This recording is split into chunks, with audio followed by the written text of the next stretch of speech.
Matthew ଲିଖିତ ସୁସମାଚାର ଅଧ୍ୟାୟ 1 ଅବ୍ରାହମଙ୍କ ସନ୍ତାନ ଓ ଦାଉଦଙ୍କ ସନ୍ତାନ ଯୀଶୁଖ୍ରୀଷ୍ଟଙ୍କ ବଂଶାବଳୀ। ଅବ୍ରାହମ ଇସ୍ହାକଙ୍କୁ ଜନ୍ମ ଦେଲେ। ଇସ୍ହାକ ଯାକୁବଙ୍କୁ ଜନ୍ମ ଦେଲେ। ଯାକୁବ ଜିହୁଦା ଓ ତାଙ୍କ ଭାଇମାନଙ୍କୁ ଜନ୍ମ ଦେଲେ। ଜିହୁଦା ତାମରଙ୍କ ଗର୍ଭରୁ ପେରସ ଓ ସେରହଙ୍କୁ ଜନ୍ମ ଦେଲେ। ପେରସ ହିସ୍ରୋଣଙ୍କୁ ଜନ୍ମ ଦେଲେ। ହିସ୍ରୋଣ ଅରାମଙ୍କୁ ଜନ୍ମ ଦେଲେ। ଅରାମ ଅମ୍ମିନାଦବଙ୍କୁ ଜନ୍ମ ଦେଲେ। ଅମ୍ମିନାଦବ ନହଶୋନଙ୍କୁ ଜନ୍ମ ଦେଲେ। ନହଶୋନ ସଲମନଙ୍କୁ ଜନ୍ମ ଦେଲେ। ସଲମନ ରାହାବଙ୍କ ଗର୍ଭରୁ ବୋୟାଜଙ୍କୁ ଜନ୍ମ ଦେଲେ। ବୋୟାଜ ରୁତଙ୍କ ଗର୍ଭରୁ ଓବେଦଙ୍କୁ ଜନ୍ମ ଦେଲେ। ଓବେଦ ଜିସୟଙ୍କୁ ଜନ୍ମ ଦେଲେ। ଜିସୟ ଦାଉଦ ରାଜାଙ୍କୁ ଜନ୍ମ ଦେଲେ। ଦାଉଦ ଉରିୟଙ୍କ ଭାର୍ଯ୍ୟାଙ୍କ ଗର୍ଭରୁ ସଲୋମନଙ୍କୁ ଜନ୍ମ ଦେଲେ। ସଲୋମନ ରିହବିୟାମଙ୍କୁ ଜନ୍ମ ଦେଲେ। ରିହବିୟାମ ଅବିୟଙ୍କୁ ଜନ୍ମ ଦେଲେ। ଅବିୟ ଆସାଙ୍କୁ ଜନ୍ମ ଦେଲେ। ଆସା ଜିହୋଶାଫଟଙ୍କୁ ଜନ୍ମ ଦେଲେ। ଜିହୋଶାଫଟ ଜୋରାମଙ୍କୁ ଜନ୍ମ ଦେଲେ। ଜୋରାମ ଉଜିୟଙ୍କୁ ଜନ୍ମ ଦେଲେ। ଉଜିୟ ଯୋଥାମଙ୍କୁ ଜନ୍ମ ଦେଲେ। ଯୋଥାମ ଆହସଙ୍କୁ ଜନ୍ମ ଦେଲେ। ଆହସ ହିଜକିୟଙ୍କୁ ଜନ୍ମ ଦେଲେ। ହିଜକିୟ ମନହସିଙ୍କୁ ଜନ୍ମ ଦେଲେ। ମନହସି ଆମୋନଙ୍କୁ ଜନ୍ମ ଦେଲେ। ଆମୋନ ଯୋସିୟଙ୍କୁ ଜନ୍ମ ଦେଲେ। ବାବିଲୋନକୁ ନିର୍ବାସିତ ହେବା ସମୟରେ ଯୋସିୟ ଜିକନିୟ ଓ ତାଙ୍କ ଭାଇମାନଙ୍କୁ ଜନ୍ମ ଦେଲେ। ବାବିଲୋନକୁ ନିର୍ବାସିତ ହେବା ପରେ ଜିକନିୟ ସଲ୍ଟିଏଲଙ୍କୁ ଜନ୍ମ ଦେଲେ। ସଲ୍ଟିଏଲ ଜିରୁବାବିଲଙ୍କୁ ଜନ୍ମ ଦେଲେ। ଜିରୁବାବିଲ ଅବିହୁଦଙ୍କୁ ଜନ୍ମ ଦେଲେ। ଅବିହୁଦ ଏଲିଆକିମଙ୍କୁ ଜନ୍ମ ଦେଲେ। ଏଲିଆକିମ ଆସୋରଙ୍କୁ ଜନ୍ମ ଦେଲେ। ଆସୋର ସାଦୋକଙ୍କୁ ଜନ୍ମ ଦେଲେ। ସାଦୋକ ଆଖିମଙ୍କୁ ଜନ୍ମ ଦେଲେ। ଆଖିମ ଏଲିହୁଦଙ୍କୁ ଜନ୍ମ ଦେଲେ। ଏଲିହୁଦ ଏଲିଆଜରଙ୍କୁ ଜନ୍ମ ଦେଲେ। ଏଲିଆଜର ମତ୍ତାନଙ୍କୁ ଜନ୍ମ ଦେଲେ। ମତ୍ତାନ ଯାକୁବଙ୍କୁ ଜନ୍ମ ଦେଲେ। ଯାକୁବ ମରିୟମଙ୍କ ସ୍ୱାମୀ ଯୋସେଫଙ୍କୁ ଜନ୍ମ ଦେଲେ। ଏହି ମରିୟମଙ୍କ ଗର୍ଭରୁ ଯୀଶୁ ଜନ୍ମ ହେଲେ, ତାହାଙ୍କୁ ଖ୍ରୀଷ୍ଟ କୁହାଯାଏ। ଏହି ପ୍ରକାରେ ସର୍ବସୁଦ୍ଧା ଅବ୍ରାହମଙ୍କ ଠାରୁ ଦାଉଦଙ୍କ ପର୍ଯ୍ୟନ୍ତ 14 ପୁରୁଷ, ଆଉ ଦାଉଦଙ୍କ ଠାରୁ ବାବିଲୋନ ନିର୍ବାସନ ପର୍ଯ୍ୟନ୍ତ 14 ପୁରୁଷ। ପୁଣି ବାବିଲୋନ ନିର୍ବାସନ ଠାରୁ ଖ୍ରୀଷ୍ଟଙ୍କ ପର୍ଯ୍ୟନ୍ତ 14 ପୁରୁଷ। ଯୀଶୁଖ୍ରୀଷ୍ଟଙ୍କ ଜନ୍ମ ଏହି ପ୍ରକାରେ ହେଲା। ତାହାଙ୍କ ମାତା ମରିୟମଙ୍କର ଯୋସେଫଙ୍କ ସହିତ ବିବାହ ନିର୍ବନ୍ଧ ହେଲା ପରେ ସେମାନଙ୍କ ସହବାସ ପୂର୍ବେ ସେ ପବିତ୍ର ଆତ୍ମାଙ୍କ କର୍ତ୍ତୃକ ଗର୍ଭବତୀ ହୋଇଅଛନ୍ତି ବୋଲି ଜଣାପଡ଼ିଲା। ଏଥିରେ ତାଙ୍କ ସ୍ୱାମୀ ଯୋସେଫ ଧାର୍ମିକ ଥିବାରୁ ଏବଂ ତାଙ୍କୁ ପ୍ରକାଶରେ ନିନ୍ଦାର ପାତ୍ର କରିବାକୁ ଇଚ୍ଛା ନ କରିବାରୁ ଗୋପନରେ ତାଙ୍କୁ ପରିତ୍ୟାଗ କରିବାକୁ ସ୍ଥିର କଲେ। କିନ୍ତୁ ସେ ଏହା ମନସ୍ଥ କଲା ପରେ, ଦେଖ, ପ୍ରଭୁଙ୍କର ଜଣେ ଦୂତ ସ୍ୱପ୍ନରେ ତାଙ୍କୁ ଦର୍ଶନ ଦେଇ କହିଲେ, ହେ ଦାଉଦଙ୍କ ସନ୍ତାନ ଯୋସେଫ, ତୁମ୍ଭର ଭାର୍ଯ୍ୟା ମରିୟମଙ୍କୁ ଗ୍ରହଣ କରିବାକୁ ଭୟ କର ନାହିଁ, କାରଣ ତାଙ୍କ ଗର୍ଭ ପବିତ୍ର ଆତ୍ମାଙ୍କ କର୍ତ୍ତୃକ ହୋଇଅଛି। ସେ ପୁତ୍ର ପ୍ରସବ କରିବେ, ଆଉ ତୁମ୍ଭେ ତାହାଙ୍କ ନାମ ଯୀଶୁ ଦେବ, କାରଣ ସେ ଆପଣା ଲୋକଙ୍କୁ ସେମାନଙ୍କର ସମସ୍ତ ପାପରୁ ପରିତ୍ରାଣ କରିବେ। ଭାବବାଦୀଙ୍କ ଦ୍ୱାରା ପ୍ରଭୁଙ୍କର ଉକ୍ତ ଏହି ବାକ୍ୟ ଯେପରି ସଫଳ ହୁଏ, ଏଥିନିମନ୍ତେ ଏ ସମସ୍ତ ଘଟିଲା। ଦେଖ, ଜଣେ କନ୍ୟା ଗର୍ଭବତୀ ହୋଇ ପୁତ୍ର ପ୍ରସବ କରିବେ, ଆଉ ଲୋକେ ତାହାଙ୍କ ନାମ ଇମ୍ମାନୁଏଲ ଦେବେ। ଏହି ନାମର ଅର୍ଥ ଆମ୍ଭମାନଙ୍କ ସହିତ ଈଶ୍ୱର। ଏଥିରେ ଯୋସେଫ ନିଦ୍ରାରୁ ଉଠି ପ୍ରଭୁଙ୍କ ଦୂତ ତାଙ୍କୁ ଯେପରି ଆଜ୍ଞା ଦେଇଥିଲେ ସେହିପରି କଲେ ଓ ନିଜ ଭାର୍ଯ୍ୟାଙ୍କୁ ଗ୍ରହଣ କଲେ। କିନ୍ତୁ ସେ ପୁତ୍ର ପ୍ରସବ ନ କରିବା ପର୍ଯ୍ୟନ୍ତ ତାଙ୍କ ସହବାସ କଲେ ନାହିଁ, ଆଉ ସେ ପୁତ୍ରଙ୍କର ନାମ ଯୀଶୁ ଦେଲେ। ମାଥ୍ୟୁ ଲିଖିତ ସୁସମାଚାର ଅଧ୍ୟାୟ 2। ହେରୋଦ ରାଜାଙ୍କ ସମୟରେ ଯିହୁଦା ପ୍ରଦେଶର ବେଥଲେହେମରେ ଯୀଶୁଙ୍କ ଜନ୍ମ ହେବା ପରେ, ଦେଖ, ପୂର୍ବ ଦେଶର କେତେକ ପଣ୍ଡିତ ଜେରୁସାଲେମକୁ ଆସି କହିଲେ, ଯିହୁଦୀମାନଙ୍କର ଯେଉଁ ରାଜା ଜନ୍ମଗ୍ରହଣ କରିଅଛନ୍ତି ସେ କେଉଁଠାରେ? କାରଣ ଆମ୍ଭେମାନେ ପୂର୍ବ ଦେଶରେ ତାହାଙ୍କ ତାରା ଦେଖି ତାହାଙ୍କୁ ପ୍ରଣାମ କରିବାକୁ ଆସିଅଛୁ। ଏହା ଶୁଣି ହେରୋଦ ରାଜା ଓ ତାଙ୍କ ସହିତ ସମୁଦାୟ ଜେରୁସାଲେମ ନିବାସୀ ଉଦ୍ବିଗ୍ନ ହେଲେ। ପୁଣି ସେ ଲୋକଙ୍କର ସମସ୍ତ ପ୍ରଧାନ ଯାଜକ ଓ ଶାସ୍ତ୍ରୀଙ୍କୁ ଏକତ୍ର କରି ଖ୍ରୀଷ୍ଟ କେଉଁଠାରେ ଜନ୍ମଗ୍ରହଣ କରିବେ ତାହା ସେମାନଙ୍କଠାରୁ ବୁଝିନେବାକୁ ଚେଷ୍ଟା କଲେ।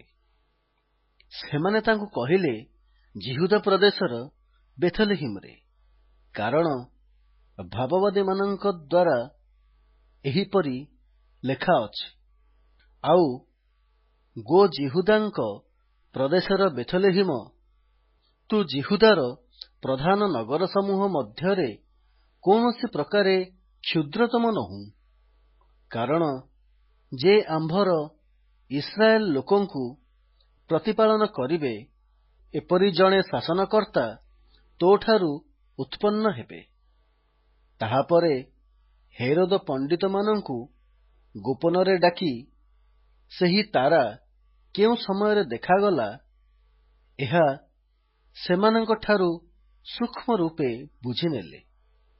ପୁଣି ସେ ସେମାନଙ୍କୁ ବେଥଲେହେମକୁ ପଠାଇ କହିଲେ, ଆପଣମାନେ ଯାଇ ସେହି ଶିଶୁଙ୍କ ସମ୍ବନ୍ଧରେ ସୂକ୍ଷ୍ମ ରୂପେ ଅନୁସନ୍ଧାନ କରନ୍ତୁ, ଆଉ ସନ୍ଧାନ ପାଇଲାକ୍ଷଣି ଆମ୍ଭକୁ ସମ୍ବାଦ ଦିଅନ୍ତୁ, ଯେପରି ଆମ୍ଭେ ମଧ୍ୟ ଯାଇ ତାହାଙ୍କୁ ପ୍ରଣାମ କରିବା। ସେଥିରେ ସେମାନେ ରାଜାଙ୍କ କଥା ଶୁଣି ଚାଲିଗଲେ। ଆଉ ଦେଖ, ସେମାନେ ପୂର୍ବ ଦେଶରେ ଯେଉଁ ତାରା ଦେଖିଥିଲେ, ତାହା ସେମାନଙ୍କର ଆଗେ ଆଗେ ଯାଇ ଯେଉଁଠାରେ ଶିଶୁ ଥିଲେ, ଶେଷରେ ସେହି ସ୍ଥାନ ଉପରେ ସ୍ଥଗିତ ହେଲା। ସେମାନେ ତାରା ଦେଖି ମହା ଆନନ୍ଦରେ ଅତିଶୟ ଆନନ୍ଦିତ ହେଲେ, ଆଉ ଗୃହ ଭିତରକୁ ଯାଇ ଶିଶୁଙ୍କୁ ତାହାଙ୍କ ମାତା ମରିୟମଙ୍କ ସଙ୍ଗରେ ଦେଖିଲେ ଓ ତାହାଙ୍କୁ ଭୂମିଷ୍ଠ ପ୍ରଣାମ କଲେ।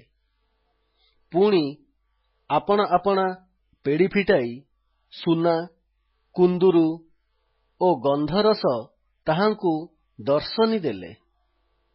ପରେ ହେରୋଦଙ୍କ ନିକଟକୁ ବାହୁଡ଼ି ନ ଯିବାକୁ ସ୍ୱପ୍ନରେ ପ୍ରତ୍ୟାଦେଶ ପାଇ ସେମାନେ ଅନ୍ୟ ପଥ ଦେଇ ସ୍ୱଦେଶକୁ ପ୍ରସ୍ଥାନ କଲେ। ସେମାନେ ପ୍ରସ୍ଥାନ କଲା ଉତ୍ତାରେ, ଦେଖ, ପ୍ରଭୁଙ୍କର ଜଣେ ଦୂତ ସ୍ୱପ୍ନରେ ଯୋସେଫଙ୍କୁ ଦର୍ଶନ ଦେଇ କହିଲେ, ଉଠ, ଶିଶୁ ଓ ତାହାଙ୍କ ମାତାଙ୍କୁ ଘେନି ମିଶରକୁ ପଳାଅ। ପୁଣି ଆମ୍ଭେ ତୁମ୍ଭକୁ ନ କହିବା ପର୍ଯ୍ୟନ୍ତ ସେଠାରେ ରୁହ, କାରଣ ଶିଶୁଙ୍କୁ ବିନାଶ କରିବା ନିମନ୍ତେ ହେରୋଦ ତାହାଙ୍କୁ ଅନ୍ୱେଷଣ କରିବାକୁ ଉଦ୍ୟତ। ଏଥିରେ ସେ ଉଠି ରାତ୍ରିରେ ଶିଶୁ ଓ ତାହାଙ୍କ ମାତାଙ୍କୁ ଘେନି ମିଶରକୁ ପଳାଇଗଲେ ଆଉ ହେରୋଦ ରାଜାଙ୍କ ମରଣ ପର୍ଯ୍ୟନ୍ତ ସେଠାରେ ରହିଲେ, ଯେପରି ଭାବବାଦୀଙ୍କ ଦ୍ୱାରା ପ୍ରଭୁଙ୍କ ଉକ୍ତ ଏହି ବାକ୍ୟ ସଫଳ ହୁଏ, ମିଶରରୁ ଆମ୍ଭେ ଆପଣା ପୁତ୍ରଙ୍କୁ ଆହ୍ୱାନ କଲୁ। ଇତିମଧ୍ୟରେ ହେରୋଦ ପଣ୍ଡିତମାନଙ୍କ ଦ୍ୱାରା ଆପଣାକୁ ପ୍ରବଞ୍ଚିତ ହେବା ଦେଖି କ୍ରୋଧାନ୍ଧ ହୋଇଗଲେ ଆଉ ସେମାନଙ୍କ ନିକଟରୁ ସୂକ୍ଷ୍ମ ରୂପେ ଯେଉଁ ସମୟ ବୁଝିଥିଲେ, ତଦନୁସାରେ 2 ବର୍ଷ ଓ ସେଥିରୁ ନ୍ୟୁନ ବୟସ୍କ ଯେତେ ବାଳକ ବେଥଲେହେମ ପୁଣି ସେଥିର ସମସ୍ତ ସୀମା ମଧ୍ୟରେ ଥିଲେ, ଲୋକ ପଠାଇ ସେହି ସମସ୍ତଙ୍କୁ ବଧ କରାଇଲେ। ଯେତେବେଳେ ଯିରିମିୟ ଭାବବାଦୀମାନଙ୍କ ଦ୍ୱାରା ଉକ୍ତ ଏହି ବାକ୍ୟ ସଫଳ ହେଲା, ରାମାରେ ସ୍ୱର ଶୁଣାଗଲା, ରୋଦନ ଓ ଅତିଶୟ ବିଳାପ। ରାହେଲ ଆପଣା ସନ୍ତାନମାନଙ୍କ ନିମନ୍ତେ ରୋଦନ କରୁଥିଲେ ଆଉ ସେମାନେ ନାହାନ୍ତି ବୋଲି ସେ ସାନ୍ତ୍ୱନାର କଥା ମାନିବାକୁ ଇଚ୍ଛା କରୁନଥିଲେ। ହେରୋଦଙ୍କ ମୃତ୍ୟୁ ଉତ୍ତାରେ ଦେଖ, ପ୍ରଭୁଙ୍କର ଜଣେ ଦୂତ ମିଶରରେ ଯୋସେଫଙ୍କୁ ସ୍ୱପ୍ନରେ ଦର୍ଶନ ଦେଇ କହିଲେ, ଉଠ, ଶିଶୁ ଓ ତାହାଙ୍କ ମାତାଙ୍କୁ ଘେନି ଇସ୍ରାଏଲ ଦେଶକୁ ଗମନ କର, କାରଣ ଯେଉଁମାନେ ଶିଶୁଙ୍କ ପ୍ରାଣ ବିନାଶ କରିବା ନିମନ୍ତେ ଚେଷ୍ଟା କରୁଥିଲେ, ସେମାନଙ୍କର ମୃତ୍ୟୁ ଘଟିଅଛି। ସେଥିରେ ସେ ଉଠି ଶିଶୁ ଓ ତାହାଙ୍କ ମାତାଙ୍କୁ ଘେନି ଇସ୍ରାଏଲ ଦେଶକୁ ଆସିଲେ। ମାତ୍ର ଆର୍ଖିଲାୟ ଆପଣା ପିତା ହେରୋଦଙ୍କ ସ୍ଥାନରେ ଜିହୁଦା ପ୍ରଦେଶର ରାଜା ହୋଇଅଛନ୍ତି। ଏହା ଶୁଣି ସେଠାକୁ ଯିବା ପାଇଁ ସେ ଭୟ କଲେ, କିନ୍ତୁ ସ୍ୱପ୍ନରେ ପ୍ରତ୍ୟାଦେଶ ପାଇ ସେ ଗାଲିଲି ଅଞ୍ଚଳକୁ ପଳାଇଗଲେ ଓ ନାଜରିତ ନାମକ ନଗରରେ ଯାଇ ବାସ କଲେ, ଯେପରି ଭାବବାଦୀମାନଙ୍କ ଦ୍ୱାରା ଉକ୍ତ ବାକ୍ୟ ସଫଳ ହୁଏ ଯେ ସେ ନାଜରିତୀୟ ବୋଲି ଖ୍ୟାତ ହେବେ। ମାଥ୍ୟୁ ଲିଖିତ ସୁସମାଚାର ଅଧ୍ୟାୟ 3। ସେହି କାଳରେ ବାପ୍ତିଜକ ଯୋହନ ଉପସ୍ଥିତ ହୋଇ ଜିହୁଦା ପ୍ରଦେଶର ପ୍ରାନ୍ତରରେ ଘୋଷଣା କରି କହିବାକୁ ଲାଗିଲେ, ମନ ପରିବର୍ତ୍ତନ କର, କାରଣ ସ୍ୱର୍ଗରାଜ୍ୟ ସନ୍ନିକଟ। ଯିଶାୟ ଭାବବାଦୀଙ୍କ ଦ୍ୱାରା ଯାହାଙ୍କ ବିଷୟରେ ଏହି ବାକ୍ୟ ଉକ୍ତ ହୋଇଥିଲା, ଏ ସେହି ବ୍ୟକ୍ତି। ପ୍ରାନ୍ତରରେ ଉଚ୍ଚ ଶବ୍ଦ କରୁଥିବା ଜଣକର ସ୍ୱର, ପ୍ରଭୁଙ୍କ ପଥ ପ୍ରସ୍ତୁତ କର, ତାହାଙ୍କ ରାଜଦଣ୍ଡ ସଳଖ କର। ସେହି ଯୋହନ ଓଟ ଲୋମର ବସ୍ତ୍ର ପିନ୍ଧୁଥିଲେ ଓ ଆପଣା କଟିରେ ଚର୍ମ ପୁଟୁଳା ବାନ୍ଧୁଥିଲେ। ପୁଣି ତାଙ୍କ ଖାଦ୍ୟ ପଙ୍ଗପାଳ ଓ ବନମଧୁ ଥିଲା। ସେତେବେଳେ ଜିରୁସାଲାମ ଓ ସମଗ୍ର ଜିହୁଦା ପ୍ରଦେଶ, ପୁଣି ଜର୍ଦ୍ଦନ ନିକଟବର୍ତ୍ତୀ ସମସ୍ତ ଅଞ୍ଚଳର ଲୋକମାନେ ବାହାରି ତାଙ୍କ ନିକଟକୁ ଆସିବାକୁ ଲାଗିଲେ ଆଉ ଆପଣା ଆପଣା ପାପ ସ୍ୱୀକାର କରି ତାଙ୍କ ଦ୍ୱାରା ଜର୍ଦ୍ଦନ ନଦୀରେ ବାପ୍ତିଜିତ ହେଲେ ଆଉ ଆପଣା ଆପଣା ପାପ ସ୍ୱୀକାର କରି ତାଙ୍କ ଦ୍ୱାରା ଜର୍ଦ୍ଦନ ନଦୀରେ ବାପ୍ତିଜିତ ହେଲେ। କିନ୍ତୁ ଫାରୁସୀ ଓ ସାଦୁକୀମାନଙ୍କ ମଧ୍ୟରୁ ଅନେକେ ବାପ୍ତିସ୍ମ ନିମନ୍ତେ ଆସୁଅଛନ୍ତି। ଏହା ଦେଖି ସେ ସେମାନଙ୍କୁ କହିଲେ, ରେ କାଳସର୍ପ ବଂଶ, ଆଗାମୀ କ୍ରୋଧରୁ ପଳାୟନ କରିବା ନିମନ୍ତେ କିଏ ତୁମ୍ଭମାନଙ୍କୁ ଚେତନା ଦେଲା? ଏଣୁ ମନ ପରିବର୍ତ୍ତନର ଉପଯୁକ୍ତ ଫଳ ଉତ୍ପନ୍ନ କର। ପୁଣି ଅବ୍ରାହମ ତ ଆମ୍ଭମାନଙ୍କର ପିତା। ମନେ ମନେ ଏପରି କହିବାକୁ ଭାଳ ନାହିଁ, କାରଣ ମୁଁ ତୁମ୍ଭମାନଙ୍କୁ କହୁଅଛି, ଈଶ୍ୱର ଏହି ପଥରଗୁଡାକରୁ ଅବ୍ରାହମଙ୍କ ନିମନ୍ତେ ସନ୍ତାନ ଉତ୍ପନ୍ନ କରିପାରନ୍ତି। ଆଉ ଏବେ ସୁଦ୍ଧା ଗଛଗୁଡ଼ିକର ମୂଳରେ କୁହୁଡି ଲାଗିଅଛି। ଅତଏବ ଯେକୌଣସି ଗଛ ଭଲ ଫଳ ନ ଫଳେ, ତାହା ହଣାଯାଇ ନିଆଁରେ ପକାଯିବ। ମୁଁ ସିନା ତୁମ୍ଭମାନଙ୍କୁ ମନ ପରିବର୍ତ୍ତନ ନିମନ୍ତେ ଜଳରେ ବାପ୍ତିସ୍ମ ଦେଉଅଛି, ମାତ୍ର ମୋ ଉତ୍ତାରେ ଯେ ଆସୁଅଛନ୍ତି, ସେ ମୋଠାରୁ ଅଧିକ ଶକ୍ତିମାନ। ତାହାଙ୍କ ପାଦୁକା ବହନ କରିବା ପାଇଁ ମୁଁ ଯୋଗ୍ୟ ନୁହେଁ। ସେ ତୁମ୍ଭମାନଙ୍କୁ ପବିତ୍ର ଆତ୍ମା ଓ ଅଗ୍ନିରେ ବାପ୍ତିସ୍ମ ଦେବେ। ତାହାଙ୍କ ହାତରେ କୁଲା ଅଛି, ଆଉ ସେ ନିଜ ଖଳା ଉତ୍ତମ ରୂପେ ପରିଷ୍କାର କରି ଆପଣା ଗହମ ଅମାରରେ ସଂଗ୍ରହ କରି ରଖିବେ, କିନ୍ତୁ ଅଗାଡ଼ିଯାକ ଅନିର୍ବାଣ ଅଗ୍ନିରେ ପୋଡ଼ି ପକାଇବେ। ସେତେବେଳେ ଯୀଶୁ ଯୋହନଙ୍କ ଦ୍ୱାରା ବାପ୍ତିଜିତ ହେବା ନିମନ୍ତେ ଗାଲିଲରୁ ଜର୍ଦ୍ଦନକୁ ଆସିଲେ। କିନ୍ତୁ ଯୋହନ ତାହାଙ୍କୁ ନିବାରଣ କରିବାକୁ ଚେଷ୍ଟା କରି କହିଲେ, ଆପଣଙ୍କ ଦ୍ୱାରା ବାପ୍ତିଜିତ ହେବା ମୋର ପ୍ରୟୋଜନ, ଆଉ ଆପଣ ମୋ ନିକଟକୁ ଆସୁଅଛନ୍ତି। ମାତ୍ର ଯୀଶୁ ତାଙ୍କୁ ଉତ୍ତର ଦେଲେ, ଏବେ ସମ୍ମତ ହୁଅ, କାରଣ ଏହି ପ୍ରକାରେ ସମସ୍ତ ଧର୍ମକର୍ମ ସାଧନ କରିବା ଆମ୍ଭମାନଙ୍କର ଉପଯୁକ୍ତ।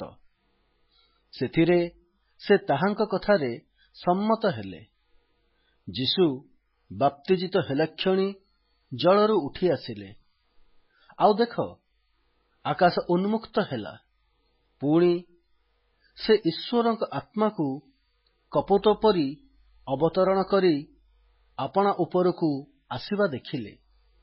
ଆଉ ଦେଖ, ଆକାଶରୁ ଏହି ବାଣୀ ହେଲା, ଏ ଆମ୍ଭର ପ୍ରିୟ ପୁତ୍ର, ଏହାଙ୍କଠାରେ ଆମ୍ଭର ପରମ ସନ୍ତୋଷ।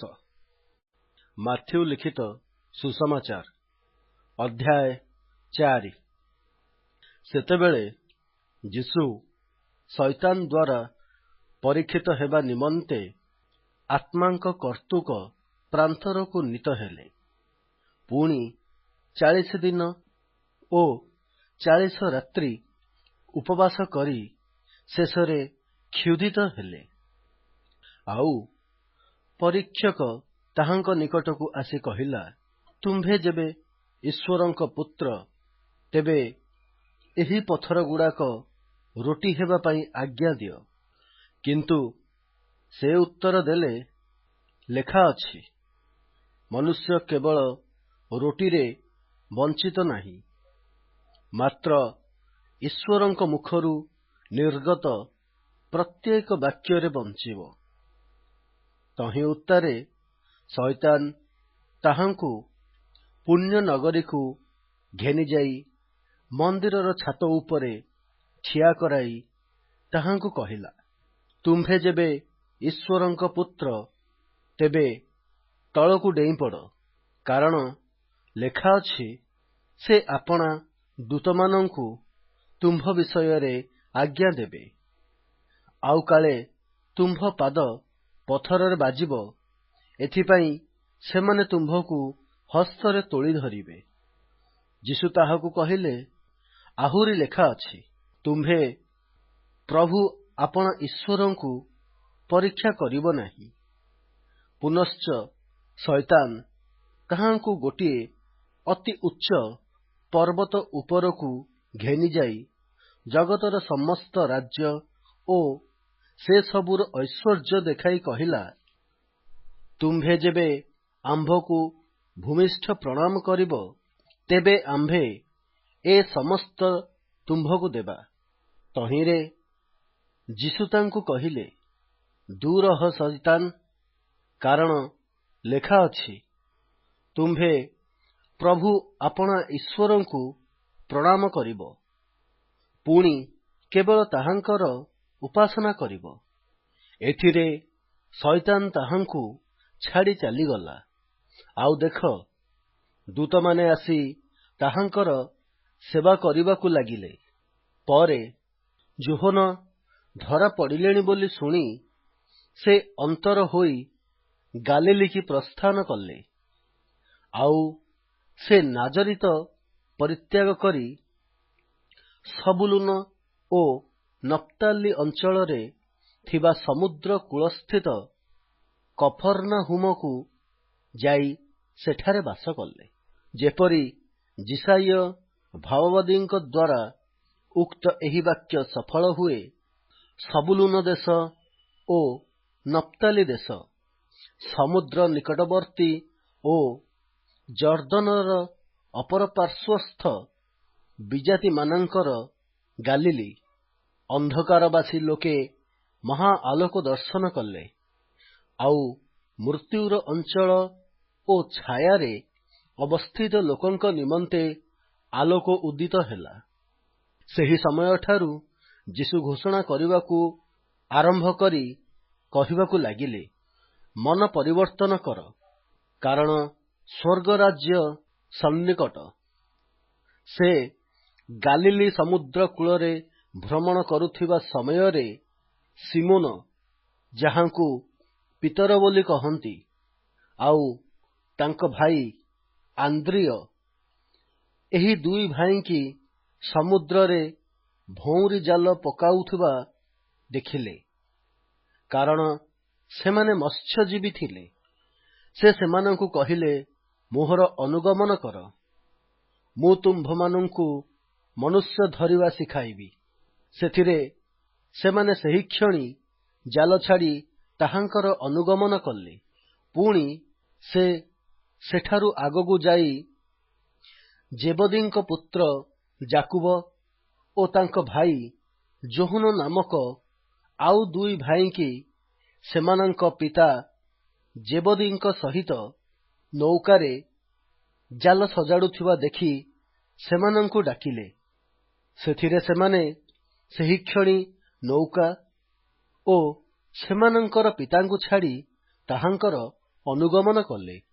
ପରେ ଯୀଶୁ ସେମାନଙ୍କ ସମାଜ ଗୃହ ସମୂହରେ ଶିକ୍ଷା ଦେଇ ରାଜ୍ୟର ସୁସମାଚାର ଘୋଷଣା କରି ଏବଂ ଲୋକଙ୍କର ସମସ୍ତ ପ୍ରକାର ରୋଗ ଓ ସମସ୍ତ ପ୍ରକାର ପୀଡ଼ା ସୁସ୍ଥ କରି ସମୁଦାୟ ଗାଲିଲିରେ ଭ୍ରମଣ କରିବାକୁ ଲାଗିଲେ। ଆଉ ତାହାଙ୍କ ସମ୍ବନ୍ଧରେ ଜନରବ ସମୁଦାୟ ସୁରିଆ ପର୍ଯ୍ୟନ୍ତ ବ୍ୟାପିଗଲା। ପୁଣି ଲୋକେ ଭୂତଗ୍ରସ୍ତ, ମୃଗୀ ରୋଗୀ ଓ ପକ୍ଷାଘାତ ରୋଗୀ ଆଦି ନାନା ପ୍ରକାର ରୋଗରେ ପୀଡ଼ିତ ଓ ଯନ୍ତ୍ରଣାଗ୍ରସ୍ତ ସମସ୍ତଙ୍କୁ ତାହାଙ୍କ ନିକଟକୁ ଆଣିଲେ, ଆଉ ସେ ସେମାନଙ୍କୁ ସୁସ୍ଥ କଲେ। ପୁଣି ଗାଲିଲି, ଦେକାପଲ୍ଲି, ଜିରୁସାଲମ, ଜିହୁଦା ପ୍ରଦେଶ ଓ ଜର୍ଦ୍ଦନର ଅପର ପାରିରୁ ବହୁ ସଂଖ୍ୟକ ଲୋକ ଆସି ତାହାଙ୍କ ପଶ୍ଚାଦ୍ଗମନ କଲେ। ମାଥ୍ୟୁ ଲିଖିତ ସୁସମାଚାର ଅଧ୍ୟାୟ 5। ଲୋକସମୂହ ଦେଖି ସେ ପର୍ବତ ଆରୋହଣ କଲେ। ପୁଣି ଉପବେଶନ କଲା ଉତ୍ତାରେ ତାହାଙ୍କ ଶିଷ୍ୟମାନେ ତାହାଙ୍କ ଛାମୁକୁ ଆସିଲେ। ସେଥିରେ ସେ ମୁଖ ଫିଟାଇ ସେମାନଙ୍କୁ ଶିକ୍ଷା ଦେଇ କହିବାକୁ ଲାଗିଲେ, ଆତ୍ମାରେ ଦୀନହୀନ ଲୋକେ ଧନ୍ୟ, କାରଣ ସ୍ୱର୍ଗରାଜ୍ୟ ସେମାନଙ୍କର। ଶୋକାର୍ତ୍ତ ଲୋକେ ଧନ୍ୟ, କାରଣ ସେମାନେ ସାନ୍ତ୍ୱନା ପ୍ରାପ୍ତ ହେବେ। ନମ୍ର ଲୋକେ ଧନ୍ୟ, କାରଣ ସେମାନେ ପୃଥିବୀର ଅଧିକାରୀ ହେବେ। ଧାର୍ମିକତା ନିମନ୍ତେ କ୍ଷୁଧିତ ଓ ତୃଷିତ ଲୋକେ ଧନ୍ୟ, କାରଣ ସେମାନେ ପରିତୃପ୍ତ ହେବେ। ଦୟାଳୁ ଲୋକେ ଧନ୍ୟ, କାରଣ ସେମାନେ ଦୟାପ୍ରାପ୍ତ ହେବେ। ଶୁଦ୍ଧ ଚିତ୍ତ ଲୋକେ ଧନ୍ୟ, କାରଣ ସେମାନେ ଈଶ୍ୱରଙ୍କ ଦର୍ଶନ ପାଇବେ। ଶାନ୍ତିକାରକ ଲୋକେ ଧନ୍ୟ, କାରଣ ସେମାନେ ଈଶ୍ୱରଙ୍କ ସନ୍ତାନ ବୋଲି ଖ୍ୟାତ ହେବେ। ଧାର୍ମିକତା ନିମନ୍ତେ ତାଡ଼ନା ପ୍ରାପ୍ତ ଲୋକେ ଧନ୍ୟ, କାରଣ ସ୍ୱର୍ଗରାଜ୍ୟ ସେମାନଙ୍କର। ଲୋକେ ଯେବେ ତୁମ୍ଭମାନଙ୍କୁ ମୋ ସକାଶେ ନିନ୍ଦା ଓ ତାଡ଼ନା କରନ୍ତି, ପୁଣି ମିଥ୍ୟାରେ ତୁମ୍ଭମାନଙ୍କ ବିରୁଦ୍ଧରେ ସମସ୍ତ ପ୍ରକାର ମନ୍ଦ କଥା କହନ୍ତି, ତେବେ ତୁମ୍ଭେମାନେ ଧନ୍ୟ। ଆନନ୍ଦ କର, ଉଲ୍ଲସିତ ହୁଅ, କାରଣ ସ୍ୱର୍ଗରେ ତୁମ୍ଭମାନଙ୍କର ପୁରସ୍କାର ପ୍ରଚୁର। ସେହିପରି ତ ସେମାନେ ତୁମ୍ଭମାନଙ୍କ ପୂର୍ବବର୍ତ୍ତୀ ଭାବବାଦୀମାନଙ୍କୁ ତାଡ଼ନା କରିଥିଲେ। ତୁମ୍ଭେମାନେ ପୃଥିବୀର ଲବଣ, କିନ୍ତୁ ଲବଣ ଯଦି ସ୍ୱାଦବିହୀନ ହୁଏ, ତେବେ ତାହା କାହିଁରେ ଲବଣତ୍ୱଯୁକ୍ତ ହେବ? ତାହା ଆଉ କୌଣସି କାର୍ଯ୍ୟଯୋଗ୍ୟ ନୁହେଁ, କେବଳ ବାହାରେ ପକାଯାଇ ଲୋକମାନଙ୍କ ପାଦତଳେ ଦଳିତ ହେବାର ଯୋଗ୍ୟ। ତୁମ୍ଭେମାନେ ଜଗତର ଜ୍ୟୋତି। ପର୍ବତ ଉପରେ ସ୍ଥାପିତ ନଗର ଗୁପ୍ତ ହୋଇ ରହି ନପାରେ, କିବା ଲୋକମାନେ ଦୀପ ଜାଳି ମାଣ ତଳେ ରଖନ୍ତି ନାହିଁ, ମାତ୍ର ଦୀପରୁଖା ଉପରେ ରଖନ୍ତି। ସେଥିରେ ତାହା ଗୃହରେ ଥିବା ସମସ୍ତ ଲୋକଙ୍କୁ ଆଲୋକ ଦିଏ। ସେହି ପ୍ରକାରେ ତୁମ୍ଭମାନଙ୍କର ଆଲୋକ ଲୋକଙ୍କ ସାକ୍ଷାତରେ ପ୍ରକାଶ ପାଉ, ଯେପରି ସେମାନେ ତୁମ୍ଭମାନଙ୍କ ସତ୍କର୍ମ ଦେଖି ତୁମ୍ଭମାନଙ୍କ ସ୍ୱର୍ଗସ୍ଥ ପିତାଙ୍କର ମହିମା କୀର୍ତ୍ତନ କରିବେ। ମୁଁ ଯେ ବ୍ୟବସ୍ଥା କି ଭାବବାଦୀମାନଙ୍କ ଧର୍ମଶାସ୍ତ୍ର ଲୋପ କରିବାକୁ ଆସିଅଛି, ଏପରି ଭାବ ନାହିଁ। ଲୋପ କରିବାକୁ ଆସିନାହିଁ, ବରଂ ସଫଳ କରିବାକୁ ଆସିଅଛି। କାରଣ ମୁଁ ତୁମ୍ଭମାନଙ୍କୁ ସତ୍ୟ କହୁଅଛି, ଯେ ପର୍ଯ୍ୟନ୍ତ ଆକାଶମଣ୍ଡଳ ଓ ପୃଥିବୀ ଲୋପ ନ ପାଇବ, ସେ ପର୍ଯ୍ୟନ୍ତ ସମସ୍ତ ନ ଘଟିବା ଯାଏ ବ୍ୟବସ୍ଥାରୁ ଏକ ମାତ୍ରା କି ଏକ ବିନ୍ଦୁ କୌଣସି ପ୍ରକାରେ ଲୋପ ପାଇବ ନାହିଁ। ଅତଏବ ଯେ କେହି ଏହି ସମସ୍ତ କ୍ଷୁଦ୍ରତମ ଆଜ୍ଞା ମଧ୍ୟରୁ କୌଣସି ଗୋଟିଏ ଆଜ୍ଞା ଅମାନ୍ୟ କରେ ଓ ଲୋକମାନଙ୍କୁ ସେହି ପ୍ରକାରେ ଶିକ୍ଷା ଦିଏ, ସେ ସ୍ୱର୍ଗରାଜ୍ୟରେ କ୍ଷୁଦ୍ରତମ ବୋଲି ଖ୍ୟାତ ହେବ। କିନ୍ତୁ ଯେ କେହି ସେହି ସମସ୍ତ ପାଳନ କରେ ଓ ଶିକ୍ଷା ଦିଏ, ସେ ସ୍ୱର୍ଗରାଜ୍ୟରେ ମହାନ୍ ବୋଲି ଖ୍ୟାତ ହେବ। କାରଣ ମୁଁ ତୁମ୍ଭମାନଙ୍କୁ କହୁଅଛି, ତୁମ୍ଭମାନଙ୍କ ଧାର୍ମିକତା ଶାସ୍ତ୍ରୀ ଓ ଫାରୁସୀମାନଙ୍କ ଧାର୍ମିକତା ଅପେକ୍ଷା ଅଧିକା ବେଶୀ ନ ହେଲେ, ତୁମ୍ଭେମାନେ କୌଣସି ପ୍ରକାରେ ସ୍ୱର୍ଗରାଜ୍ୟରେ ପ୍ରବେଶ କରିବ ନାହିଁ। ତୁମ୍ଭେମାନେ ଶୁଣିଅଛ ଯେ ପୁରାକାଳର ଲୋକମାନଙ୍କୁ କୁହାଯାଇଥିଲା, ନରହତ୍ୟା କର ନାହିଁ। ଆଉ ଯେ କେହି ନରହତ୍ୟା କରେ, ସେ ବିଚାର ସ୍ଥାନରେ ଦଣ୍ଡନୀୟ ହେବ। କିନ୍ତୁ ମୁଁ ତୁମ୍ଭମାନଙ୍କୁ କହୁଅଛି, ଯେ କେହି ଆପଣା ଭାଇ ଉପରେ କ୍ରୋଧ କରେ, ସେ ବିଚାର ସ୍ଥାନରେ ଦଣ୍ଡନୀୟ ହେବ। ପୁଣି ଯେ କେହି ଆପଣା ଭାଇକି ମୂର୍ଖ ବୋଲି କହେ, ସେ ମହାସଭାରେ ଦଣ୍ଡନୀୟ ହେବ। ଆଉ ଯେ କେହି ପାଷଣ୍ଡ ବୋଲି କହେ, ସେ ଅଗ୍ନିମୟ ନରକରେ ଦଣ୍ଡନୀୟ ହେବ। ଅତଏବ ଯଦି ବେଦୀ ନିକଟକୁ ତୁମ୍ଭେ ନିଜର ନୈବେଦ୍ୟ ଆଣୁଥିବା ସମୟରେ ତୁମ୍ଭ ବିରୁଦ୍ଧରେ ତୁମ୍ଭ ଭାଇର କୌଣସି କଥା ଅଛି ବୋଲି ସେଠାରେ ତୁମ୍ଭର ମନେପଡ଼େ, ତାହାହେଲେ ସେହି ସ୍ଥାନରେ ବେଦୀ ସମ୍ମୁଖରେ ତୁମ୍ଭର ନୈବେଦ୍ୟ ଥୋଇଦେଇ ଚାଲିଯାଅ। ଆଗେ ନିଜ ଭାଇ ସାଙ୍ଗରେ ମିଳିତ ହୁଅ, ଆଉ ତାହାପରେ ଆସି ତୁମ୍ଭର ନୈବେଦ୍ୟ ଉତ୍ସର୍ଗ କର। ତୁମ୍ଭର ବିବାଦୀ ସହିତ ବାଟରେ ଥିବା ସମୟରେ ଶୀଘ୍ର ତାହା ପ୍ରତି ମିଳନର ଭାବ ଦେଖାଅ। କାଳେ ବିବାଦୀ ତୁମ୍ଭକୁ ବିଚାରକର୍ତ୍ତାଙ୍କ ହସ୍ତରେ ସମର୍ପଣ କରିବ।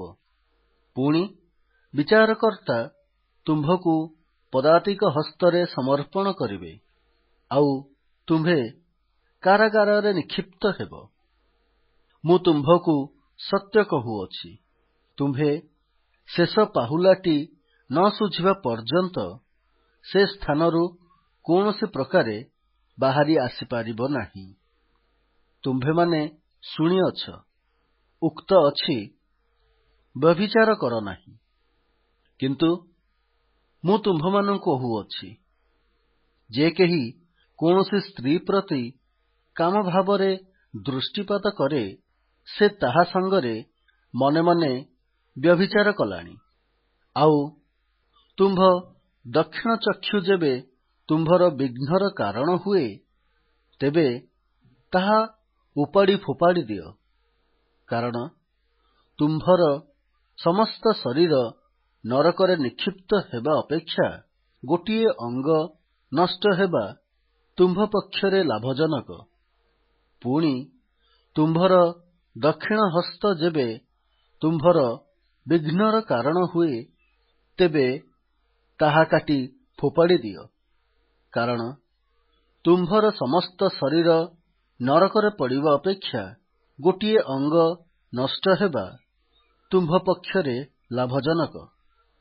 ଆହୁରି ଉକ୍ତ ଅଛି, ଯେ କେହି ଆପଣା ସ୍ତ୍ରୀକି ପରିତ୍ୟାଗ କରେ, ସେ ତାହାକୁ ତ୍ୟାଗପତ୍ର ଦେଉ। କିନ୍ତୁ ମୁଁ ତୁମ୍ଭମାନଙ୍କୁ କହୁଅଛି, ଯେ କେହି ଆପଣା ସ୍ତ୍ରୀକି ବ୍ୟଭିଚାର ଦୋଷ ବିନା ଅନ୍ୟ କାରଣରୁ ପରିତ୍ୟାଗ କରେ, ସେ ତାହାକୁ ବ୍ୟଭିଚାରିଣୀ କରାଏ।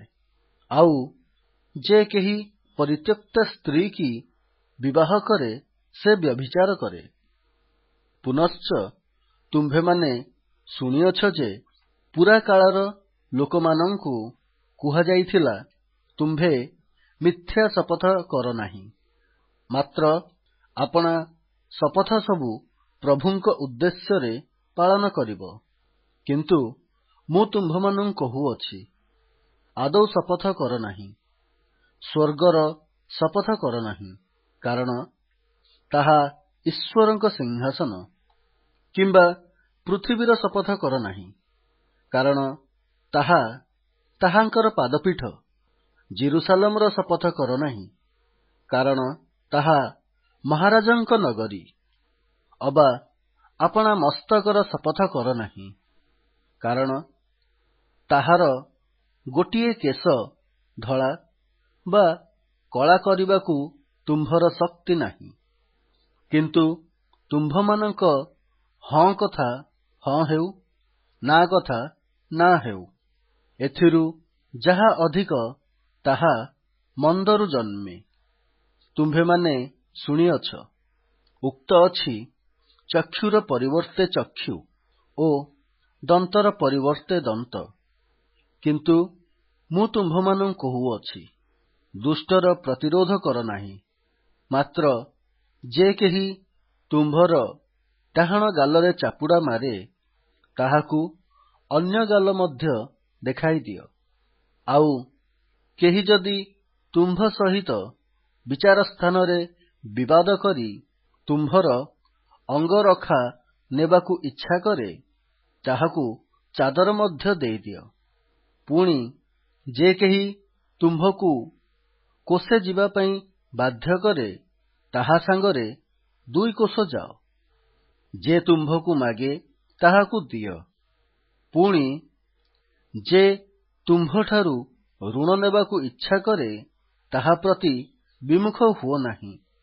ତୁମ୍ଭେମାନେ ଶୁଣିଅଛ, ଉକ୍ତ ଅଛି, ତୁମ୍ଭର ପ୍ରତିବାସୀକି ପ୍ରେମ କର ଓ ତୁମ୍ଭର ଶତ୍ରୁକୁ ଘୃଣା କର। କିନ୍ତୁ ମୁଁ ତୁମ୍ଭମାନଙ୍କୁ କହୁଅଛି, ତୁମ୍ଭମାନଙ୍କ ଶତ୍ରୁମାନଙ୍କୁ ପ୍ରେମ କର। ପୁଣି ଯେଉଁମାନେ ତୁମ୍ଭମାନଙ୍କୁ ତାଡ଼ନା କରନ୍ତି, ସେମାନଙ୍କ ନିମନ୍ତେ ପ୍ରାର୍ଥନା କର, ଯେପରି ତୁମ୍ଭେମାନେ ତୁମ୍ଭମାନଙ୍କ ସ୍ୱର୍ଗସ୍ଥ ପିତାଙ୍କର ସନ୍ତାନ ହେବ।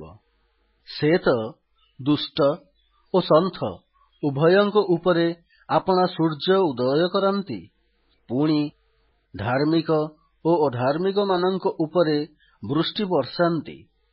ଆଉ ଯେଉଁମାନେ ତୁମ୍ଭମାନଙ୍କୁ ପ୍ରେମ କରନ୍ତି, ସେମାନଙ୍କୁ ପ୍ରେମ କଲେ ତୁମ୍ଭମାନଙ୍କର କି ପୁରସ୍କାର? କରଗ୍ରାହୀମାନେ ସୁଦ୍ଧା କଣ ତାହା କରନ୍ତି ନାହିଁ? ଆଉ ତୁମ୍ଭେମାନେ ଯଦି କେବଳ ନିଜ ନିଜ ଭାଇମାନଙ୍କୁ ନମସ୍କାର କର, ତେବେ ଅଧିକ କଣ କର? ବିଜାତୀୟମାନେ ସୁଦ୍ଧା କଣ ତାହା କରନ୍ତି ନାହିଁ? ଅତଏବ ତୁମ୍ଭମାନଙ୍କ ସ୍ୱର୍ଗସ୍ଥ ପିତା ଯେପରି ସିଦ୍ଧ, ତୁମ୍ଭେମାନେ ମଧ୍ୟ ସେହିପରି ସିଦ୍ଧ ହୁଅ।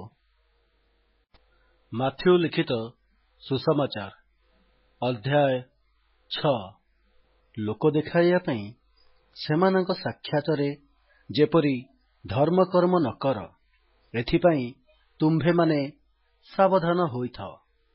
ନୋହିଲେ ତୁମ୍ଭମାନଙ୍କ ସ୍ୱର୍ଗସ୍ଥ ପିତାଙ୍କ ନିକଟରେ ତୁମ୍ଭମାନଙ୍କର ପୁରସ୍କାର ନାହିଁ। ଏଣୁ ଦାନ କରିବା ସମୟରେ କପଟୀମାନଙ୍କ ପରି ନିଜ ସମ୍ମୁଖରେ ତୁରୀ ବଜାଅ ନାହିଁ। ସେମାନେ ଲୋକମାନଙ୍କଠାରୁ ଗୌରବ ପାଇବା ପାଇଁ ସମାଜ ଗୃହରେ ଓ ଦାଣ୍ଡରେ ସେ ପ୍ରକାର କରନ୍ତି।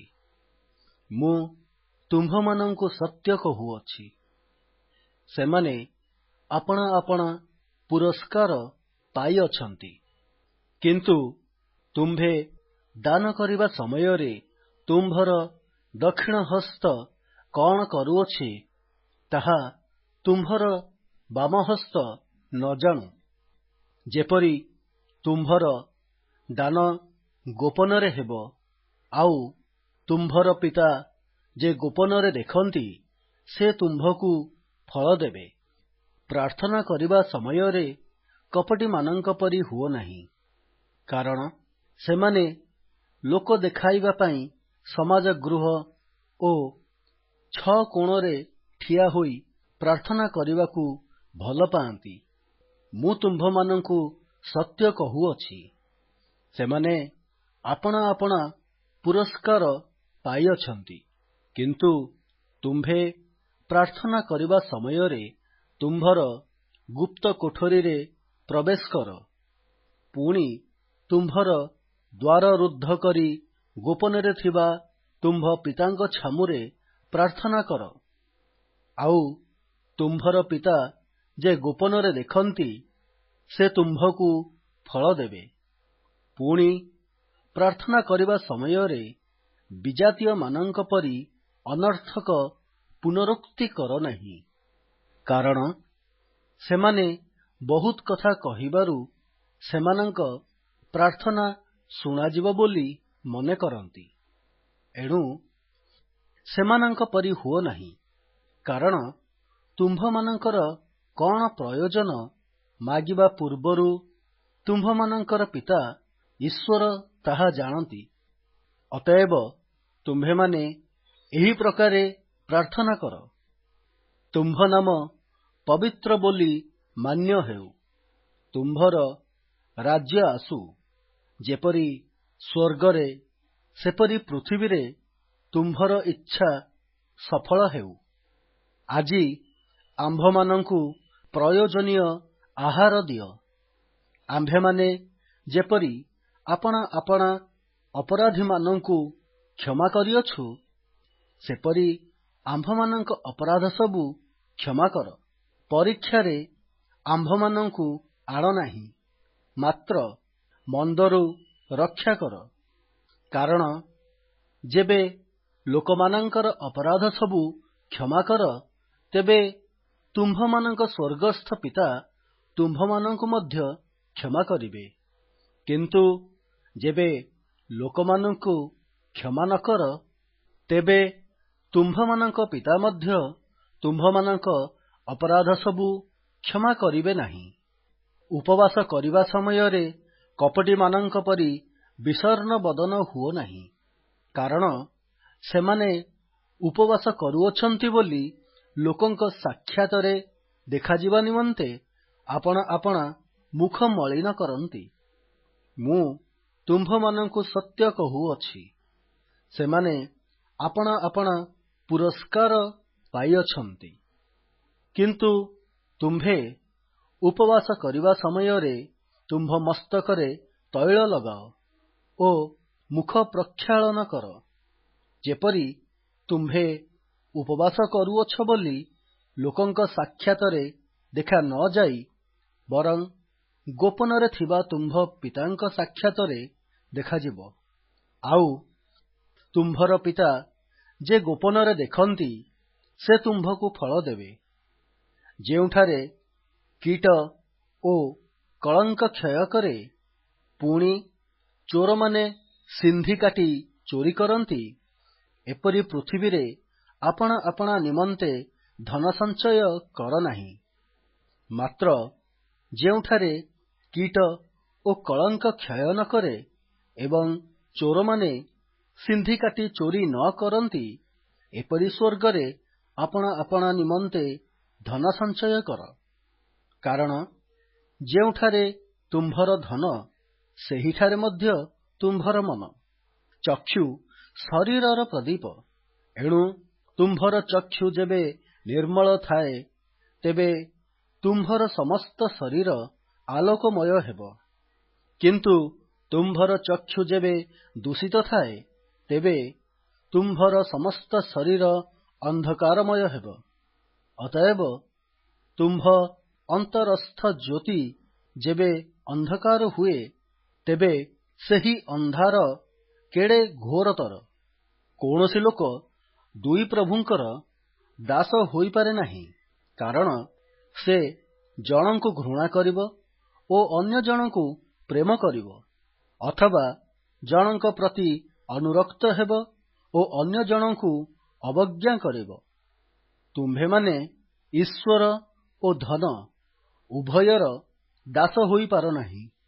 ଏଥିନିମନ୍ତେ ମୁଁ ତୁମ୍ଭମାନଙ୍କୁ କହୁଅଛି, କଣ ଖାଇବ ବା କଣ ପିଇବ, ଏପରି ଭାଳି ତୁମ୍ଭମାନଙ୍କ ଜୀବନ ନିମନ୍ତେ, କି ଅବା କଣ ପିନ୍ଧିବ, ଏପରି ଭାଳି ତୁମ୍ଭମାନଙ୍କ ଶରୀର ନିମନ୍ତେ ମଧ୍ୟ ଚିନ୍ତା କର ନାହିଁ। ଭକ୍ଷ୍ୟ ଅପେକ୍ଷା ଜୀବନ ଓ ବସ୍ତ୍ର ଅପେକ୍ଷା ଶରୀର କି ଶ୍ରେଷ୍ଠ ନୁହେଁ? ଆକାଶର ପକ୍ଷୀଙ୍କି ଦେଖ, ସେମାନେ ବୁଣନ୍ତି ନାହିଁ କି କାଟନ୍ତି ନାହିଁ, କି ଅବା ଅମାରରେ ସଞ୍ଚୟ କରନ୍ତି ନାହିଁ, ଆଉ ତୁମ୍ଭମାନଙ୍କ ସ୍ୱର୍ଗସ୍ଥ ପିତା ସେମାନଙ୍କୁ ଆହାର ଦିଅନ୍ତି। ତୁମ୍ଭେମାନେ କଣ ସେମାନଙ୍କଠାରୁ ଶ୍ରେଷ୍ଠ ନୁହେଁ? ପୁଣି ତୁମ୍ଭମାନଙ୍କ ମଧ୍ୟରେ କିଏ ଚିନ୍ତା କରି କରି ଆପଣା ଆୟୁ ଦଣ୍ଡେ ବୃଦ୍ଧି କରିପାରେ? ଆଉ ବସ୍ତ୍ର ନିମନ୍ତେ କାହିଁକି ଚିନ୍ତା କରୁଅଛ? କ୍ଷେତ୍ରର ପୁଷ୍ପଗୁଡ଼ିକ ବିଷୟରେ ବିବେଚନା କରି ଶିକ୍ଷା ଗ୍ରହଣ କର। ସେଗୁଡ଼ିକ କିପରି ବଢ଼ନ୍ତି?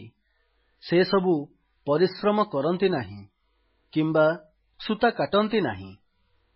ତଥାପି ମୁଁ ତୁମ୍ଭମାନଙ୍କୁ କହୁଅଛି, ସଲୋମନ ସୁଦ୍ଧା ଆପଣାର ସମସ୍ତ ଐଶ୍ୱର୍ଯ୍ୟରେ ଏଗୁଡ଼ିକ ମଧ୍ୟରୁ ଗୋଟିକ ପରି ବିଭୂଷିତ ନଥିଲେ। କିନ୍ତୁ କ୍ଷେତର ଯେଉଁ ଘାସ ଆଜି ଅଛି ଆଉ କାଲି ଚୁଲିରେ ପକାଯାଏ, ତାକୁ ଯେବେ ଈଶ୍ୱର ଏ ପ୍ରକାର ବେଶ ଦିଅନ୍ତି, ତେବେ ହେ ଅଳ୍ପ ବିଶ୍ୱାସୀମାନେ, ସେ ତୁମ୍ଭମାନଙ୍କୁ କି ଅଧିକ ନିଶ୍ଚିତ ରୂପେ ବସ୍ତ୍ର ନ ଦେବେ? ଏଣୁ କଣ ଖାଇବା ଅବା କଣ ପିଇବା, କି ଅବା କଣ ପିନ୍ଧିବା, ଏହା କହି ଚିନ୍ତିତ ହୁଅ ନାହିଁ। କାରଣ ବିଜାତିମାନେ ଏସବୁ ବିଷୟ ଖୋଜି ବୁଲନ୍ତି। ଆଉ ଏହି ସମସ୍ତ ବିଷୟ ଯେ ତୁମ୍ଭମାନଙ୍କ ପ୍ରୟୋଜନ, ତାହା ତୁମ୍ଭମାନଙ୍କ ସ୍ୱର୍ଗସ୍ଥ ପିତା ଜାଣନ୍ତି। କିନ୍ତୁ ତୁମ୍ଭେମାନେ ପ୍ରଥମରେ ତାହାଙ୍କ ରାଜ୍ୟ ଓ ଧାର୍ମିକତା ଅନ୍ୱେଷଣ କର, ଆଉ ଏହି ସମସ୍ତ ବିଷୟ ମଧ୍ୟ ତୁମ୍ଭମାନଙ୍କୁ ଦିଆଯିବ। ଅତଏବ କାଲି ପାଇଁ ଚିନ୍ତିତ ହୁଅ ନାହିଁ, କାରଣ କାଲି ନିଜେ ନିଜ ପାଇଁ ଚିନ୍ତା କରିବ। ଆଜିର କଷ୍ଟ ଆଜି ପାଇଁ ଯଥେଷ୍ଟ। ମାଥ୍ୟୁ ଲିଖିତ ସୁସମାଚାର ଅଧ୍ୟାୟ 7। ତୁମ୍ଭେମାନେ ଯେପରି ବିଚାରିତ ନ ହେବ ଏଥିପାଇଁ ବିଚାର କର ନାହିଁ, କାରଣ ଯେଉଁ ବିଚାରରେ ବିଚାର କର ସେହି ବିଚାରରେ ତୁମ୍ଭେମାନେ ବିଚାରିତ ହେବ। ପୁଣି ଯେଉଁ ମାପରେ ମାପ କର ସେହି ମାପରେ ତୁମ୍ଭମାନଙ୍କୁ ମପାଇ ଦିଆଯିବ। ଆଉ କାହିଁକି ତୁମ୍ଭ ଭାଇର ଆଖିରେ ଥିବା କୁଟା ଟିକକ ଦେଖୁଅଛ, କିନ୍ତୁ ତୁମ୍ଭ ନିଜ ଆଖିରେ ଯେଉଁ କଡ଼ିକାଠ ଅଛି ତାହା ଭାବି ଦେଖୁନାହଁ? ଅଥବା ତୁମ୍ଭେ କିପରି ଆପଣା ଭାଇକି କହିବ, ଆସ ତୁମ୍ଭ ଆଖିରୁ କୁଟା ଟିକକ ବାହାର କରିଦିଏ, ଆଉ ଦେଖ ତୁମ୍ଭ ଆଖିରେ କଡ଼ିକାଠ ଅଛି। ରେ କପଟୀ, ଆଗେ ଆପଣା ଆଖିରୁ କଡ଼ିକାଠ ବାହାର କରି ପକାଅ, ତାହାପରେ ନିଜ ଭାଇର ଆଖିରୁ କୁଟା ଟିକକ ବାହାର କରିବା ନିମନ୍ତେ ସ୍ପଷ୍ଟ ରୂପେ ଦେଖିପାରିବ। ପବିତ୍ର ପଦାର୍ଥ କୁକୁରମାନଙ୍କୁ ଦିଅ ନାହିଁ, କିମ୍ବା ତୁମ୍ଭମାନଙ୍କର ମୁକ୍ତା ଘୁଷୁରିମାନଙ୍କ ଆଗରେ ପକାଅ ନାହିଁ, କାଳେ ସେମାନେ ସେହିସବୁ ସେମାନଙ୍କ ପାଦ ତଳେ ଦଳନ୍ତି ଓ ବୁଲିପଡ଼ି ତୁମ୍ଭମାନଙ୍କୁ ବିଦୀର୍ଣ୍ଣ କରନ୍ତି। ମାଗ, ସେଥିରେ ତୁମ୍ଭମାନଙ୍କୁ ଦିଆଯିବ। ଖୋଜ, ସେଥିରେ ତୁମ୍ଭେମାନେ ସନ୍ଧାନ ପାଇବ। ଦ୍ୱାରରେ ମାର, ସେଥିରେ ତୁମ୍ଭମାନଙ୍କ ନିମନ୍ତେ ଫିଟାଇ ଦିଆଯିବ। କାରଣ ଯେ କେହି ମାଗେ ସେ ପାଏ, ଯେ ଖୋଜେ ସେ ସନ୍ଧାନ ପାଏ, ଆଉ ଯେ ଦ୍ୱାରରେ ମାରେ ତାହା ନିମନ୍ତେ ଫିଟାଇ ଦିଆଯାଏ। କିମ୍ବା ତୁମ୍ଭମାନଙ୍କ ମଧ୍ୟରେ ଏପରି କେଉଁ ଲୋକ ଅଛି ଯେ ନିଜ ପୁଅ ରୋଟି ମାଗିଲେ ତାହାକୁ ପଥର ଦେବ? କିଏବା ମାଛ ମାଗିଲେ ତାହାକୁ ସାପ ଦେବ? ଏଣୁ ତୁମ୍ଭେମାନେ ଦୁଷ୍ଟ ହେଲେ ସୁଦ୍ଧା ଯେବେ ଆପଣା ଆପଣା ପିଲାମାନଙ୍କୁ ଉତ୍ତମ ଉତ୍ତମ ଦାନ ଦେଇ ଜାଣ, ତେବେ ତୁମ୍ଭମାନଙ୍କର ସ୍ୱର୍ଗସ୍ଥ ପିତା ତାହାଙ୍କ ଛାମୁରେ ମାଗିବା ଲୋକମାନଙ୍କୁ କେତେ ଅଧିକ ରୂପେ ଉତ୍ତମ ଉତ୍ତମ ବିଷୟ ନ ଦେବେ? ଅତଏବ ଲୋକମାନେ ତୁମ୍ଭମାନଙ୍କ ପ୍ରତି ଯାହା ସବୁ କରନ୍ତୁ ବୋଲି ଇଚ୍ଛା କର, ତୁମ୍ଭେମାନେ ମଧ୍ୟ ସେମାନଙ୍କ ପ୍ରତି ସେହିସବୁ କର।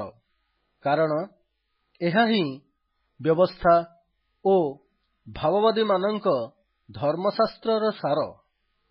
ସଂକୀର୍ଣ୍ଣ ଦ୍ୱାର ଦେଇ ପ୍ରବେଶ କର, କାରଣ ସର୍ବନାଶକୁ ଘେନିଯିବା ଦ୍ୱାର ଓସାର ଓ ପଥ ପ୍ରଶସ୍ତ, ପୁଣି ତାହା ଦେଇ ପ୍ରବେଶ କରିବା ଲୋକେ ଅନେକ। ଆଉ ଜୀବନକୁ ଘେନିଯିବା ଦ୍ୱାର ସଂକୀର୍ଣ୍ଣ ଓ ପଥ ଦୁର୍ଗମ, ପୁଣି ତାହାର ସନ୍ଧାନ ପାଇବା ଲୋକେ ଅଳ୍ପ। ଭଣ୍ଡ ଭାବବାଦୀମାନଙ୍କଠାରୁ ସାବଧାନ ହୋଇଥାଅ। ସେମାନେ ମେଣ୍ଢା ବେଶରେ ତୁମ୍ଭମାନଙ୍କ ପାଖକୁ ଆସନ୍ତି, କିନ୍ତୁ ଅନ୍ତରରେ ସେମାନେ ହିଂସକ ବାଘ। ସେମାନଙ୍କ ଫଳ ଦ୍ୱାରା ତୁମ୍ଭେମାନେ ସେମାନଙ୍କୁ ଚିହ୍ନିବ। ଲୋକେମାନେ କି କଣ୍ଟା ଗଛରୁ ଦ୍ରାକ୍ଷାଫଳ କିମ୍ବା କାନକୋଳି ଗଛରୁ ଡିମ୍ବିରି ଫଳ ତୋଳନ୍ତି? ସେହି ପ୍ରକାରେ ସବୁ ଭଲ ଗଛ ଭଲ ଫଳ ଫଳେ, କିନ୍ତୁ ମନ୍ଦ ଗଛ ମନ୍ଦ ଫଳ ଫଳେ। ଭଲ ଗଛ ମନ୍ଦ ଫଳ ଫଳି ନ ପାରେ, କିଅବା ମନ୍ଦ ଗଛ ଭଲ ଫଳ ଫଳି ନ ପାରେ। ଯେକୌଣସି ଗଛ ଭଲ ଫଳ ନ ଫଳେ ତାହା ହଣାଯାଇ ନିଆଁରେ ପକାଯାଏ। ଅତଏବ ସେମାନଙ୍କ ଫଳ ଦ୍ୱାରା ତୁମ୍ଭେମାନେ ସେମାନଙ୍କୁ ଚିହ୍ନିବ। ମୋତେ ପ୍ରଭୁ ପ୍ରଭୁ ବୋଲି ଡାକନ୍ତି, ଏପରି ପ୍ରତ୍ୟେକେ ସ୍ୱର୍ଗରାଜ୍ୟରେ ପ୍ରବେଶ କରିବେ ନାହିଁ, ମାତ୍ର ଯେ ମୋହର ସ୍ୱର୍ଗସ୍ଥ ପିତାଙ୍କ ଇଚ୍ଛା ସାଧନ କରେ ସେ ପ୍ରବେଶ କରିବ। ସେଦିନ ଅନେକେ ମୋତେ କହିବେ, ହେ ପ୍ରଭୁ, ଆମ୍ଭେ କି ତୁମ୍ଭ ନାମରେ ଭାବବାଣୀ କହିଲୁ ନାହିଁ? ପୁଣି ତୁମ୍ଭ ନାମରେ କି ଭୂତମାନଙ୍କୁ ଛଡ଼ାଇଲୁ ନାହିଁ? ଆଉ ତୁମ୍ଭ ନାମରେ କି ଅନେକ ଶକ୍ତିର କାର୍ଯ୍ୟ କଲୁ ନାହିଁ? ସେତେବେଳେ ମୁଁ ସେମାନଙ୍କୁ ସ୍ପଷ୍ଟ ରୂପେ କହିବି, ମୁଁ ତୁମ୍ଭମାନଙ୍କୁ କେବେ ହେଁ ଜାଣିନାହିଁ। ହେ ଅଧର୍ମାଚାରୀମାନେ, ମୋ ପାଖରୁ ଦୂର ହୁଅ। ଏଣୁ ଯେ କେହି ମୋହର ଏହି ସମସ୍ତ କଥା ଶୁଣେ ଓ ପାଳନ କରେ, ସେ ପାଷାଣ ଉପରେ ଗୃହ ନିର୍ମାଣକାରୀ ଜଣେ ବୁଦ୍ଧିମାନ ଲୋକ ସଦୃଶ ହେବ। ବୃଷ୍ଟି ହେଲା, ବଢ଼ି ଆସିଲା, ପୁଣି ବତାସ ବହିଲା ଓ ସେହି ଘରକୁ ଧକ୍କା ମାରିଲା, ଆଉ ତାହା ପଡ଼ିଲା ନାହିଁ, କାରଣ ପଥର ଉପରେ ତାହାର ମୂଳଦୁଆ ଥିଲା। ଆଉ ଯେ କେହି ମୋର ଏହି ସମସ୍ତ କଥା ଶୁଣି ପାଳନ କରେ ନାହିଁ, ସେ ବାଲୁକା ଉପରେ ଗୃହ ନିର୍ମାଣକାରୀ ଜଣେ ମୂର୍ଖ ଲୋକ ସଦୃଶ ହେବ। ବୃଷ୍ଟି ହେଲା, ବଢ଼ି ଆସିଲା, ପୁଣି ବତାସ ବହିଲା ଓ ସେହି ଘରକୁ ଧକ୍କା ମାରିଲା, ଆଉ ତାହା ପଡ଼ିଗଲା। ପୁଣି ତାହାର ପତନ ଭୟଙ୍କର ହେଲା। ଯୀଶୁ ଏହି ସବୁ କଥା ଶେଷ କରନ୍ତେ ଲୋକସମୂହ ତାହାଙ୍କ ଶିକ୍ଷାରେ ଆଶ୍ଚର୍ଯ୍ୟାନ୍ୱିତ ହେଲେ, କାରଣ ସେ ସେମାନଙ୍କର ଶାସ୍ତ୍ରୀମାନଙ୍କ ପରି ଶିକ୍ଷା ନ ଦେଇ ଅଧିକାରପ୍ରାପ୍ତ ବ୍ୟକ୍ତିଙ୍କ ପରି ସେମାନଙ୍କୁ ଶିକ୍ଷା ଦେଉଥିଲେ। ମାଥ୍ୟୁ ଲିଖିତ ସୁସମାଚାର ଅଧ୍ୟାୟ 8। ସେ ପର୍ବତର ଉପରୁ ଓହ୍ଲାଇ ଆସନ୍ତେ ବହୁ ସଂଖ୍ୟକ ଲୋକ ତାହାଙ୍କ ପଛେ ପଛେ ଚାଲିଲେ। ଆଉ ଦେଖ, ଜଣେ କୁଷ୍ଠୀ ତାହାଙ୍କ ନିକଟକୁ ଆସି ପ୍ରଣାମ କରି କହିଲା, ହେ ପ୍ରଭୁ, ଆପଣ ଯଦି ଇଚ୍ଛା କରନ୍ତି, ତାହାହେଲେ ମୋତେ ଶୁଚି କରିପାରନ୍ତି। ସେଥିରେ ସେ ହାତ ବଢ଼ାଇ ତାହାକୁ ଛୁଇଁ କହିଲେ, ମୁଁ ଇଚ୍ଛା କରୁଅଛି, ଶୁଚି ହୁଅ। ସେହିକ୍ଷଣି ସେ ଆପଣା କୁଷ୍ଠ ରୋଗରୁ ଶୁଚି ହେଲା। ଆଉ ଯୀଶୁ ତାହାକୁ କହିଲେ, ସାବଧାନ, କାହାକୁ କୁହ ନାହିଁ, କିନ୍ତୁ ଯାଅ, ଯାଜକଙ୍କୁ ନିଜକୁ ଦେଖାଅ।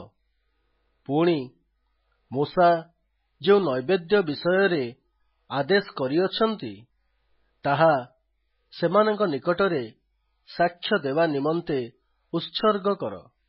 ସେ କଫର୍ଣ୍ଣାହୁମରେ ପ୍ରବେଶ କରନ୍ତେ ଜଣେ ଶତସେନାପତି ତାହାଙ୍କ ନିକଟକୁ ଆସି ବିନତି କରି କହିଲେ, ହେ ପ୍ରଭୁ, ମୋହର ଦାସ ପକ୍ଷାଘାତ ରୋଗରେ ଅତିଶୟ ଯନ୍ତ୍ରଣା ପାଇ ଗୃହରେ ଶଯ୍ୟାଗତ ଅଛି।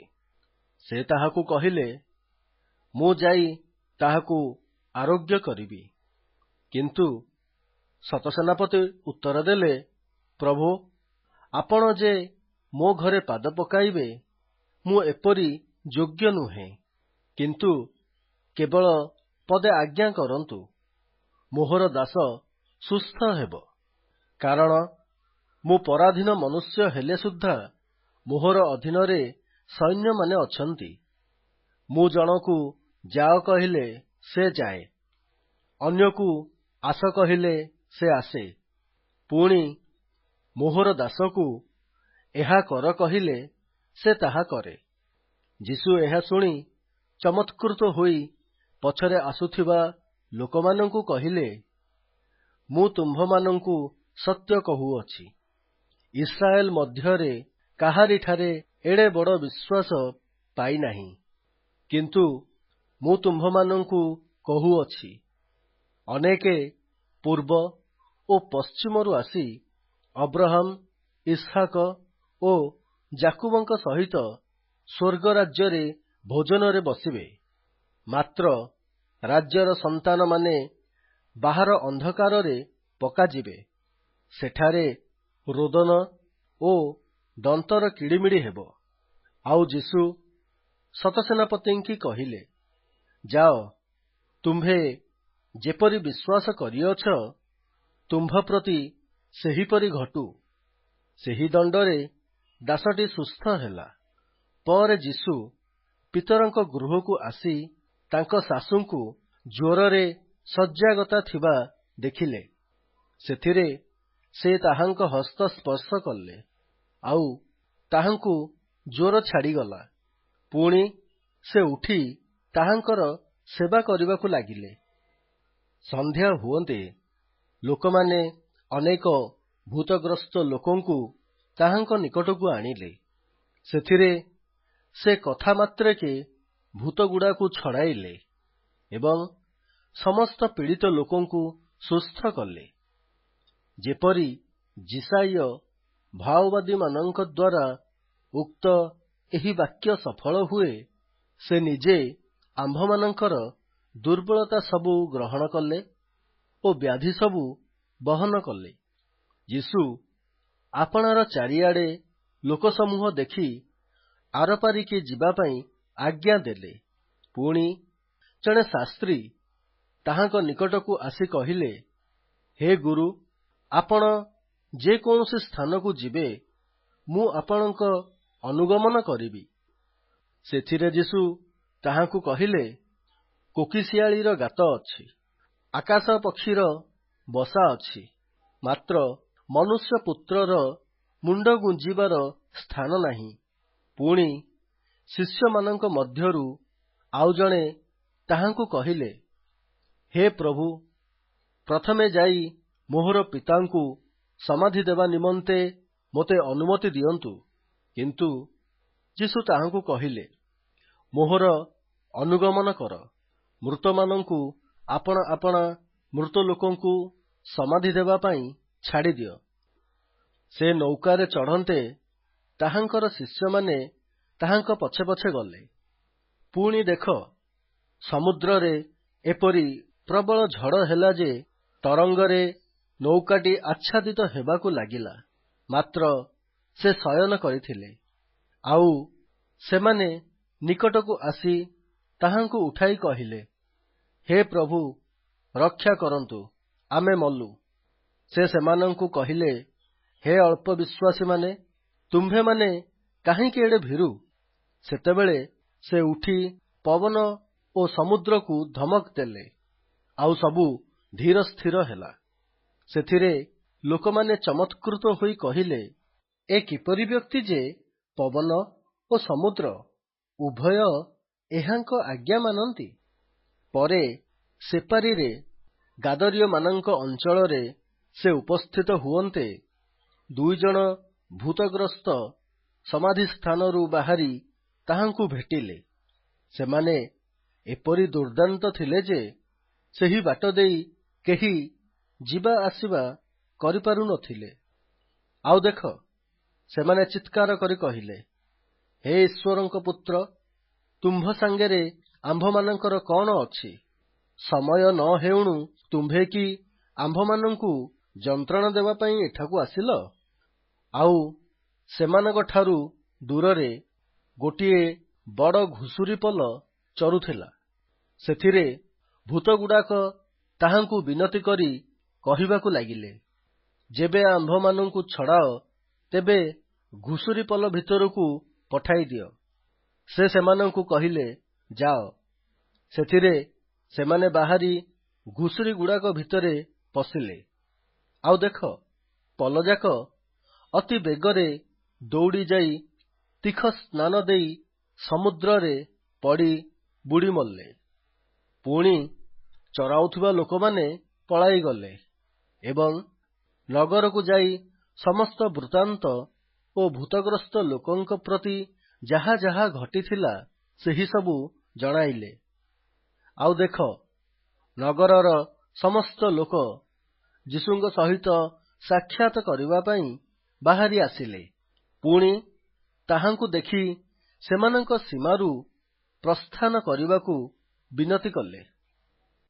ମାଥ୍ୟୁ ଲିଖିତ ସୁସମାଚାର ଅଧ୍ୟାୟ 9। ସେଥିରେ ସେ ନୌକାରେ ଚଢ଼ି ପାରିହେଲେ ଓ ନିଜ ନଗରକୁ ଆସିଲେ। ଆଉ ଦେଖ, ଲୋକେ ଶଯ୍ୟାଗତ ଜଣେ ପକ୍ଷାଘାତ ରୋଗୀକି ବହି ତାଙ୍କ ନିକଟକୁ ଆଣିଲେ। ପୁଣି ଯୀଶୁ ସେମାନଙ୍କ ବିଶ୍ୱାସ ଦେଖି ସେହି ପକ୍ଷାଘାତ ରୋଗୀକି କହିଲେ, ବତ୍ସ ସାହସ ଧର, ତୁମ୍ଭର ପାପ ସବୁ କ୍ଷମା କରାଗଲା। ଆଉ ଦେଖ, ଶାସ୍ତ୍ରୀମାନଙ୍କ ମଧ୍ୟରୁ କେହି କେହି ମନେ ମନେ କହିଲେ, ଏହି ଲୋକ ଈଶ୍ୱର ନିନ୍ଦା କରୁଅଛି। ଯୀଶୁ ସେମାନଙ୍କ ମନର ଚିନ୍ତା ଜାଣି କହିଲେ, ତୁମ୍ଭେମାନେ ଆପଣା ଆପଣା ମନରେ କାହିଁକି କୁଚିନ୍ତା କରୁଅଛ? କାରଣ କଣ ସହଜ? ତୁମ୍ଭର ପାପ ସବୁ କ୍ଷମା କରାଗଲା ବୋଲି କହିବା ବା ଉଠ ଚାଲ ବୋଲି କହିବା? କିନ୍ତୁ ପୃଥିବୀରେ ପାପ କ୍ଷମା କରିବାକୁ ମନୁଷ୍ୟପୁତ୍ରଙ୍କର ଯେ ଅଧିକାର ଅଛି, ଏହା ଯେପରି ତୁମ୍ଭେମାନେ ଜାଣିପାର। ଏଥିପାଇଁ ସେ ପକ୍ଷାଘାତ ରୋଗୀକି କହିଲେ, ଉଠ, ନିଜ ଖଟିଆ ଘେନି ଆପଣା ଘରକୁ ଚାଲିଯାଅ। ସେଥିରେ ସେ ଉଠି ଆପଣା ଘରକୁ ଚାଲିଗଲା। ତାହା ଦେଖି ଲୋକସମୂହ ଭୀତ ହେଲେ। ପୁଣି ଯେଉଁ ଈଶ୍ୱର ମନୁଷ୍ୟମାନଙ୍କୁ ଏପରି ଅଧିକାର ଦେଇଅଛନ୍ତି, ତାହାଙ୍କର ମହିମା କୀର୍ତ୍ତନ କଲେ। ଯୀଶୁ ସେଠାରୁ ଯାଉ ଯାଉ ମାଥ୍ୟୁ ନାମକ ଜଣେ ବ୍ୟକ୍ତିଙ୍କି କର ଆଦାୟ ସ୍ଥାନରେ ବସିଥିବା ଦେଖି ତାଙ୍କୁ କହିଲେ, ମୋର ଅନୁଗମନ କର। ସେଥିରେ ସେ ଉଠି ତାହାଙ୍କର ଅନୁଗମନ କଲେ। ଆଉ ଯୀଶୁ ଗୃହରେ ଭୋଜନ କରିବାକୁ ବସିବା ସମୟରେ ଦେଖ, ଅନେକ କରଗ୍ରାହୀ ଏବଂ ପାପୀ ଆସି ତାହାଙ୍କ ଓ ତାହାଙ୍କର ଶିଷ୍ୟମାନଙ୍କ ସାଙ୍ଗରେ ବସିଲେ। ଫାରୁସୀମାନେ ତାହା ଦେଖି ତାହାଙ୍କ ଶିଷ୍ୟମାନଙ୍କୁ କହିବାକୁ ଲାଗିଲେ, ତୁମ୍ଭମାନଙ୍କ ଗୁରୁ କାହିଁକି କରଗ୍ରାହୀ ଓ ପାପୀମାନଙ୍କ ସାଙ୍ଗରେ ଭୋଜନ କରନ୍ତି? କିନ୍ତୁ ସେ ତାହା ଶୁଣି କହିଲେ, ସୁସ୍ଥ ଲୋକମାନଙ୍କର ବୈଦ୍ୟଠାରେ ପ୍ରୟୋଜନ ନାହିଁ, ମାତ୍ର ଅସୁସ୍ଥ ଲୋକମାନଙ୍କର ପ୍ରୟୋଜନ ଅଛି। କିନ୍ତୁ ଆମ୍ଭେ ବଳିଦାନ ଭଲ ନ ପାଇ ଦୟା ଭଲ ପାଉ। ଏହି ବାକ୍ୟର ମର୍ମ ତୁମ୍ଭେମାନେ ଯାଇ ଶିକ୍ଷା କର। କାରଣ ମୁଁ ଧାର୍ମିକମାନଙ୍କୁ ଆହ୍ୱାନ କରିବା ନିମନ୍ତେ ଆସିନାହିଁ, ମାତ୍ର ପାପୀମାନଙ୍କୁ ଆହ୍ୱାନ କରିବା ନିମନ୍ତେ ଆସିଅଛି। ସେହି ସମୟରେ ଯୋହନଙ୍କର ଶିଷ୍ୟମାନେ ତାହାଙ୍କ ନିକଟକୁ ଆସି କହିଲେ, ଆମ୍ଭେମାନେ ଓ ଫାରୁସୀମାନେ ଉପବାସ କରୁ, କିନ୍ତୁ ଆପଣଙ୍କ ଶିଷ୍ୟମାନେ ଉପବାସ କରନ୍ତି ନାହିଁ କାହିଁକି? ଯୀଶୁ ସେମାନଙ୍କୁ କହିଲେ, ବର ଯେ ପର୍ଯ୍ୟନ୍ତ ବରଯାତ୍ରୀମାନଙ୍କ ସହିତ ଥାଆନ୍ତି, ସେ ପର୍ଯ୍ୟନ୍ତ ସେମାନେ କି ଶୋକ କରିପାରନ୍ତି? କିନ୍ତୁ ସମୟ ଆସିବ, ଯେତେବେଳେ ସେମାନଙ୍କଠାରୁ ବରଙ୍କୁ କାଢ଼ି ନିଆଯିବ, ଆଉ ସେତେବେଳେ ସେମାନେ ଉପବାସ କରିବେ। କେହି ନୂଆ ଲୁଗାର ତାଳି ପୁରୁଣା ଲୁଗାରେ ପକାଏ ନାହିଁ, କାରଣ ସେହି ତାଳି ଲୁଗାରୁ ବେଶୀ ଛିଣ୍ଡାଇ ନିଏ ଏବଂ ଆହୁରି ଅଧିକ ବଡ଼ ଚିରା ହୁଏ। ଆଉ ଲୋକେ ନୂଆ ଦ୍ରାକ୍ଷାରସ ପୁରୁଣା କୁମ୍ପାରେ ରଖନ୍ତି ନାହିଁ, ରଖିଲେ କୁମ୍ପା ଫାଟିଯାଏ ଓ ଦ୍ରାକ୍ଷାରସ ପଡ଼ିଯାଏ, ଆଉ କୁମ୍ପା ସବୁ ନଷ୍ଟ ହୁଏ। କିନ୍ତୁ ଲୋକେ ନୂଆ ଦ୍ରାକ୍ଷାରସ ନୂଆ କୁମ୍ପାରେ ରଖନ୍ତି, ପୁଣି ଉଭୟ ରକ୍ଷା ପାଏ। ସେ ସେମାନଙ୍କୁ ଏହି ସମସ୍ତ କଥା କହିବା ସମୟରେ ଦେଖ, ଜଣେ ଅଧ୍ୟକ୍ଷ ତାହାଙ୍କ ନିକଟକୁ ଆସି ପ୍ରଣାମ କରି କହିଲେ, ମୋର ଝିଅଟି ଏହିକ୍ଷଣି ମରିଗଲା, କିନ୍ତୁ ଆପଣ ଆସି ତାହା ଉପରେ ହସ୍ତ ଥୋଇବା ହେଉନ୍ତୁ, ଆଉ ସେ ବଞ୍ଚିବ। ସେଥିରେ ଯୀଶୁ ଉଠି ଆପଣା ଶିଷ୍ୟମାନଙ୍କ ସହିତ ତାହାଙ୍କ ପଛରେ ଗଲେ। ଆଉ ଦେଖ, 12 ବର୍ଷ ପର୍ଯ୍ୟନ୍ତ ପ୍ରଦର ରୋଗଗ୍ରସ୍ତା ଜଣେ ସ୍ତ୍ରୀ ଲୋକ ପଛଆଡ଼ୁ ଆସି ତାହାଙ୍କ ଲୁଗାର ଝୁମ୍ପା ଛୁଇଁଲା, କାରଣ ସେ ମନେ ମନେ କହୁଥିଲା, କେବଳ ତାହାଙ୍କ ଲୁଗା ଛୁଇଁଲେ ମୁଁ ସୁସ୍ଥ ହେବି। କିନ୍ତୁ ଯୀଶୁ ବୁଲିପଡ଼ି ତାହାକୁ ଦେଖି କହିଲେ, ବତ୍ସେ, ସାହସ ଧର, ତୋହର ବିଶ୍ୱାସ ତୋତେ ସୁସ୍ଥ କରିଅଛି। ସେହି ଦଣ୍ଡରୁ ସ୍ତ୍ରୀ ଲୋକଟି ସୁସ୍ଥା ହୋଇଗଲା। ପରେ ଯୀଶୁ ସେହି ଅଧ୍ୟକ୍ଷଙ୍କ ଗୃହକୁ ଆସି ବଂଶୀ ବାଦକମାନଙ୍କୁ ଓ କୋଳାହଳ କରୁଥିବା ଲୋକସମୂହକୁ ଦେଖି କହିଲେ, ବାହାରି ଯାଅ, ବାଳିକାଟି ତ ମରିନାହିଁ, ମାତ୍ର ଶୋଇପଡ଼ିଅଛି। ସେଥିରେ ସେମାନେ ତାହାଙ୍କୁ ପରିହାସ କରିବାକୁ ଲାଗିଲେ। କିନ୍ତୁ ଲୋକସମୂହ ବାହାର କରାଯାଆନ୍ତେ ସେ ଭିତରକୁ ଯାଇ ବାଳିକାଟିର ହାତ ଧରିଲେ, ଆଉ ସେ ଉଠିଲା। ପୁଣି ଏହି କଥା ସେହି ଦେଶଯାକ ବ୍ୟାପିଗଲା। ଯୀଶୁ ସେଠାରୁ ଯାଉଥିବା ସମୟରେ 2 ଜଣ ଅନ୍ଧ ପଛେ ପଛେ ଚାଲି ଉଚ୍ଚ ସ୍ୱର କରି କହିବାକୁ ଲାଗିଲେ, ହେ ଦାଉଦ ସନ୍ତାନ, ଆମ୍ଭମାନଙ୍କୁ ଦୟା କରନ୍ତୁ। ପୁଣି ସେ ଗୃହରେ ପ୍ରବେଶ କରନ୍ତେ ସେହି ଅନ୍ଧମାନେ ତାହାଙ୍କ ନିକଟକୁ ଆସିଲେ। ଯୀଶୁ ସେମାନଙ୍କୁ କହିଲେ, ମୁଁ ଯେ ଏହା କରିପାରେ ତାହା କି ବିଶ୍ୱାସ କରୁଅଛ? ସେମାନେ କହିଲେ, ହଁ ପ୍ରଭୁ। ସେଥିରେ ସେ ସେମାନଙ୍କ ଚକ୍ଷୁ ସ୍ପର୍ଶ କରି କହିଲେ, ତୁମ୍ଭମାନଙ୍କ ବିଶ୍ୱାସ ଅନୁସାରେ ତୁମ୍ଭମାନଙ୍କ ପ୍ରତି ଘଟୁ। ତହିଁରେ ସେମାନଙ୍କର ଆଖି ଫିଟିଗଲା। ପୁଣି ଯୀଶୁ ସେମାନଙ୍କୁ ଅତି ଦୃଢ଼ ରୂପେ ଆଜ୍ଞା ଦେଇ କହିଲେ, ଦେଖ, ଏ ବିଷୟ ଯେପରି କେହି ନ ଜାଣେ। ମାତ୍ର ସେମାନେ ବାହାରି ଯାଇ ସେହି ଦେଶଯାକ ତାହାଙ୍କ କୀର୍ତ୍ତି ପ୍ରଚାର କଲେ। ସେମାନେ ବାହାରି ଯାଉଥିବା ସମୟରେ, ଦେଖ, ଲୋକେ ଜଣେ ମୂକ ଭୂତଗ୍ରସ୍ତକୁ ତାହାଙ୍କ ପାଖକୁ ଆଣିଲେ।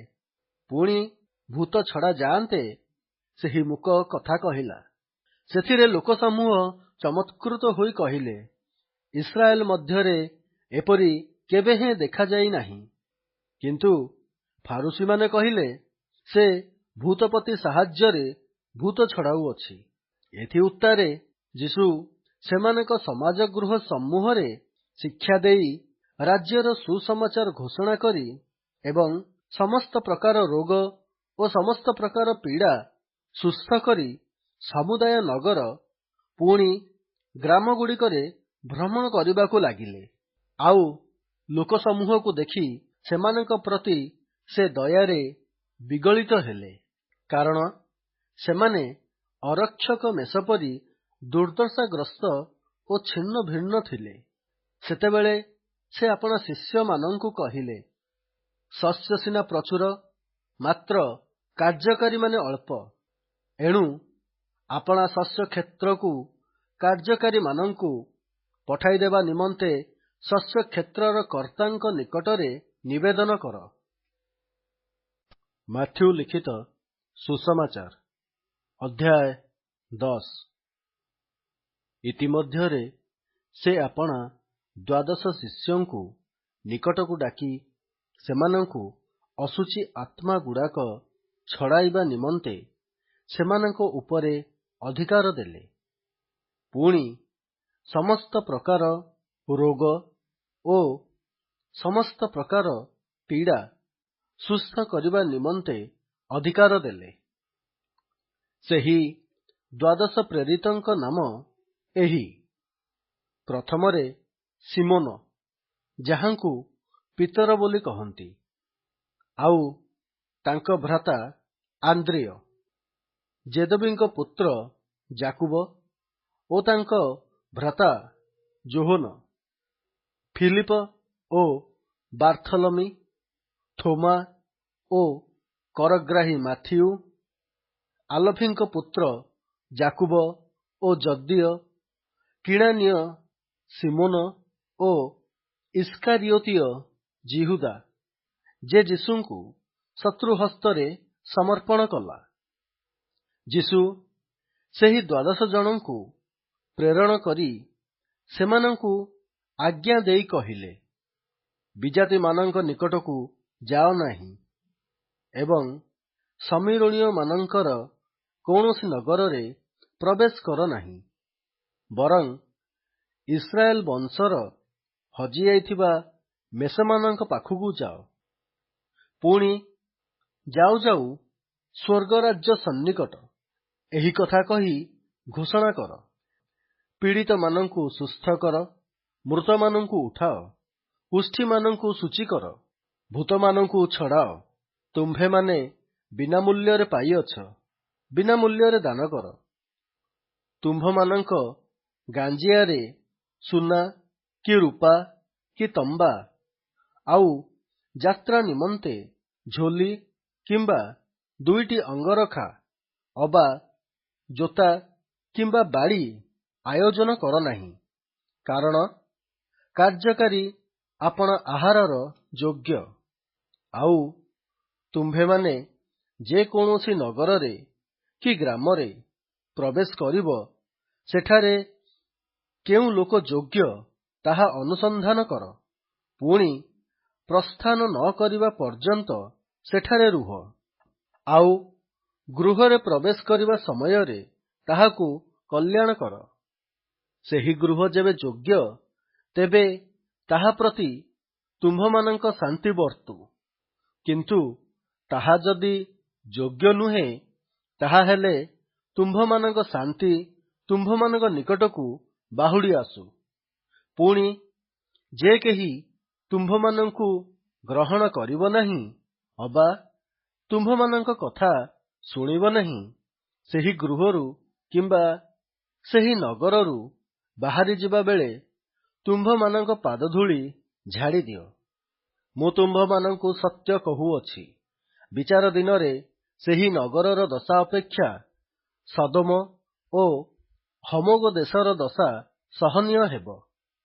ଦେଖ, ବାଘମାନଙ୍କ ମଧ୍ୟରେ ମେଣ୍ଢାମାନଙ୍କ ପରି ମୁଁ ତୁମ୍ଭମାନଙ୍କୁ ପଠାଉଛି।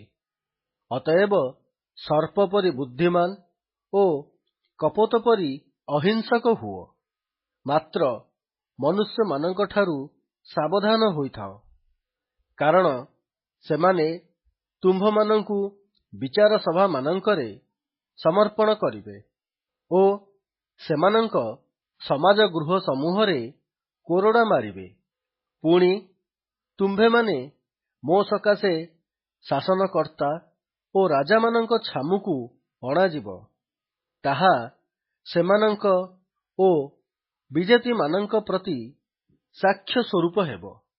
କିନ୍ତୁ ଯେତେବେଳେ ସେମାନେ ତୁମ୍ଭମାନଙ୍କୁ ସମର୍ପଣ କରିବେ, ସେତେବେଳେ ତୁମ୍ଭେମାନେ କିପରି ବା କି କଥା କହିବ, ସେ ବିଷୟରେ ଚିନ୍ତିତ ହୁଅ ନାହିଁ, କାରଣ କଣ କହିବ ତାହା ସେହି ଦଣ୍ଡରେ ତୁମ୍ଭମାନଙ୍କୁ ଦିଆଯିବ। ଯେଣୁ ତୁମ୍ଭେମାନେ ବକ୍ତା ନୁହଁ, କିନ୍ତୁ ତୁମ୍ଭମାନଙ୍କର ପିତାଙ୍କ ଆତ୍ମା ଯେ କି ତୁମ୍ଭମାନଙ୍କ ଅନ୍ତରରେ କଥା କହନ୍ତି, ସେ ବକ୍ତା ଅଟନ୍ତି। ଭ୍ରାତା ଭ୍ରାତାକୁ ଓ ପିତା ପୁତ୍ରକୁ ମୃତ୍ୟୁ ଭୋଗ କରିବା ନିମନ୍ତେ ସମର୍ପଣ କରିବେ।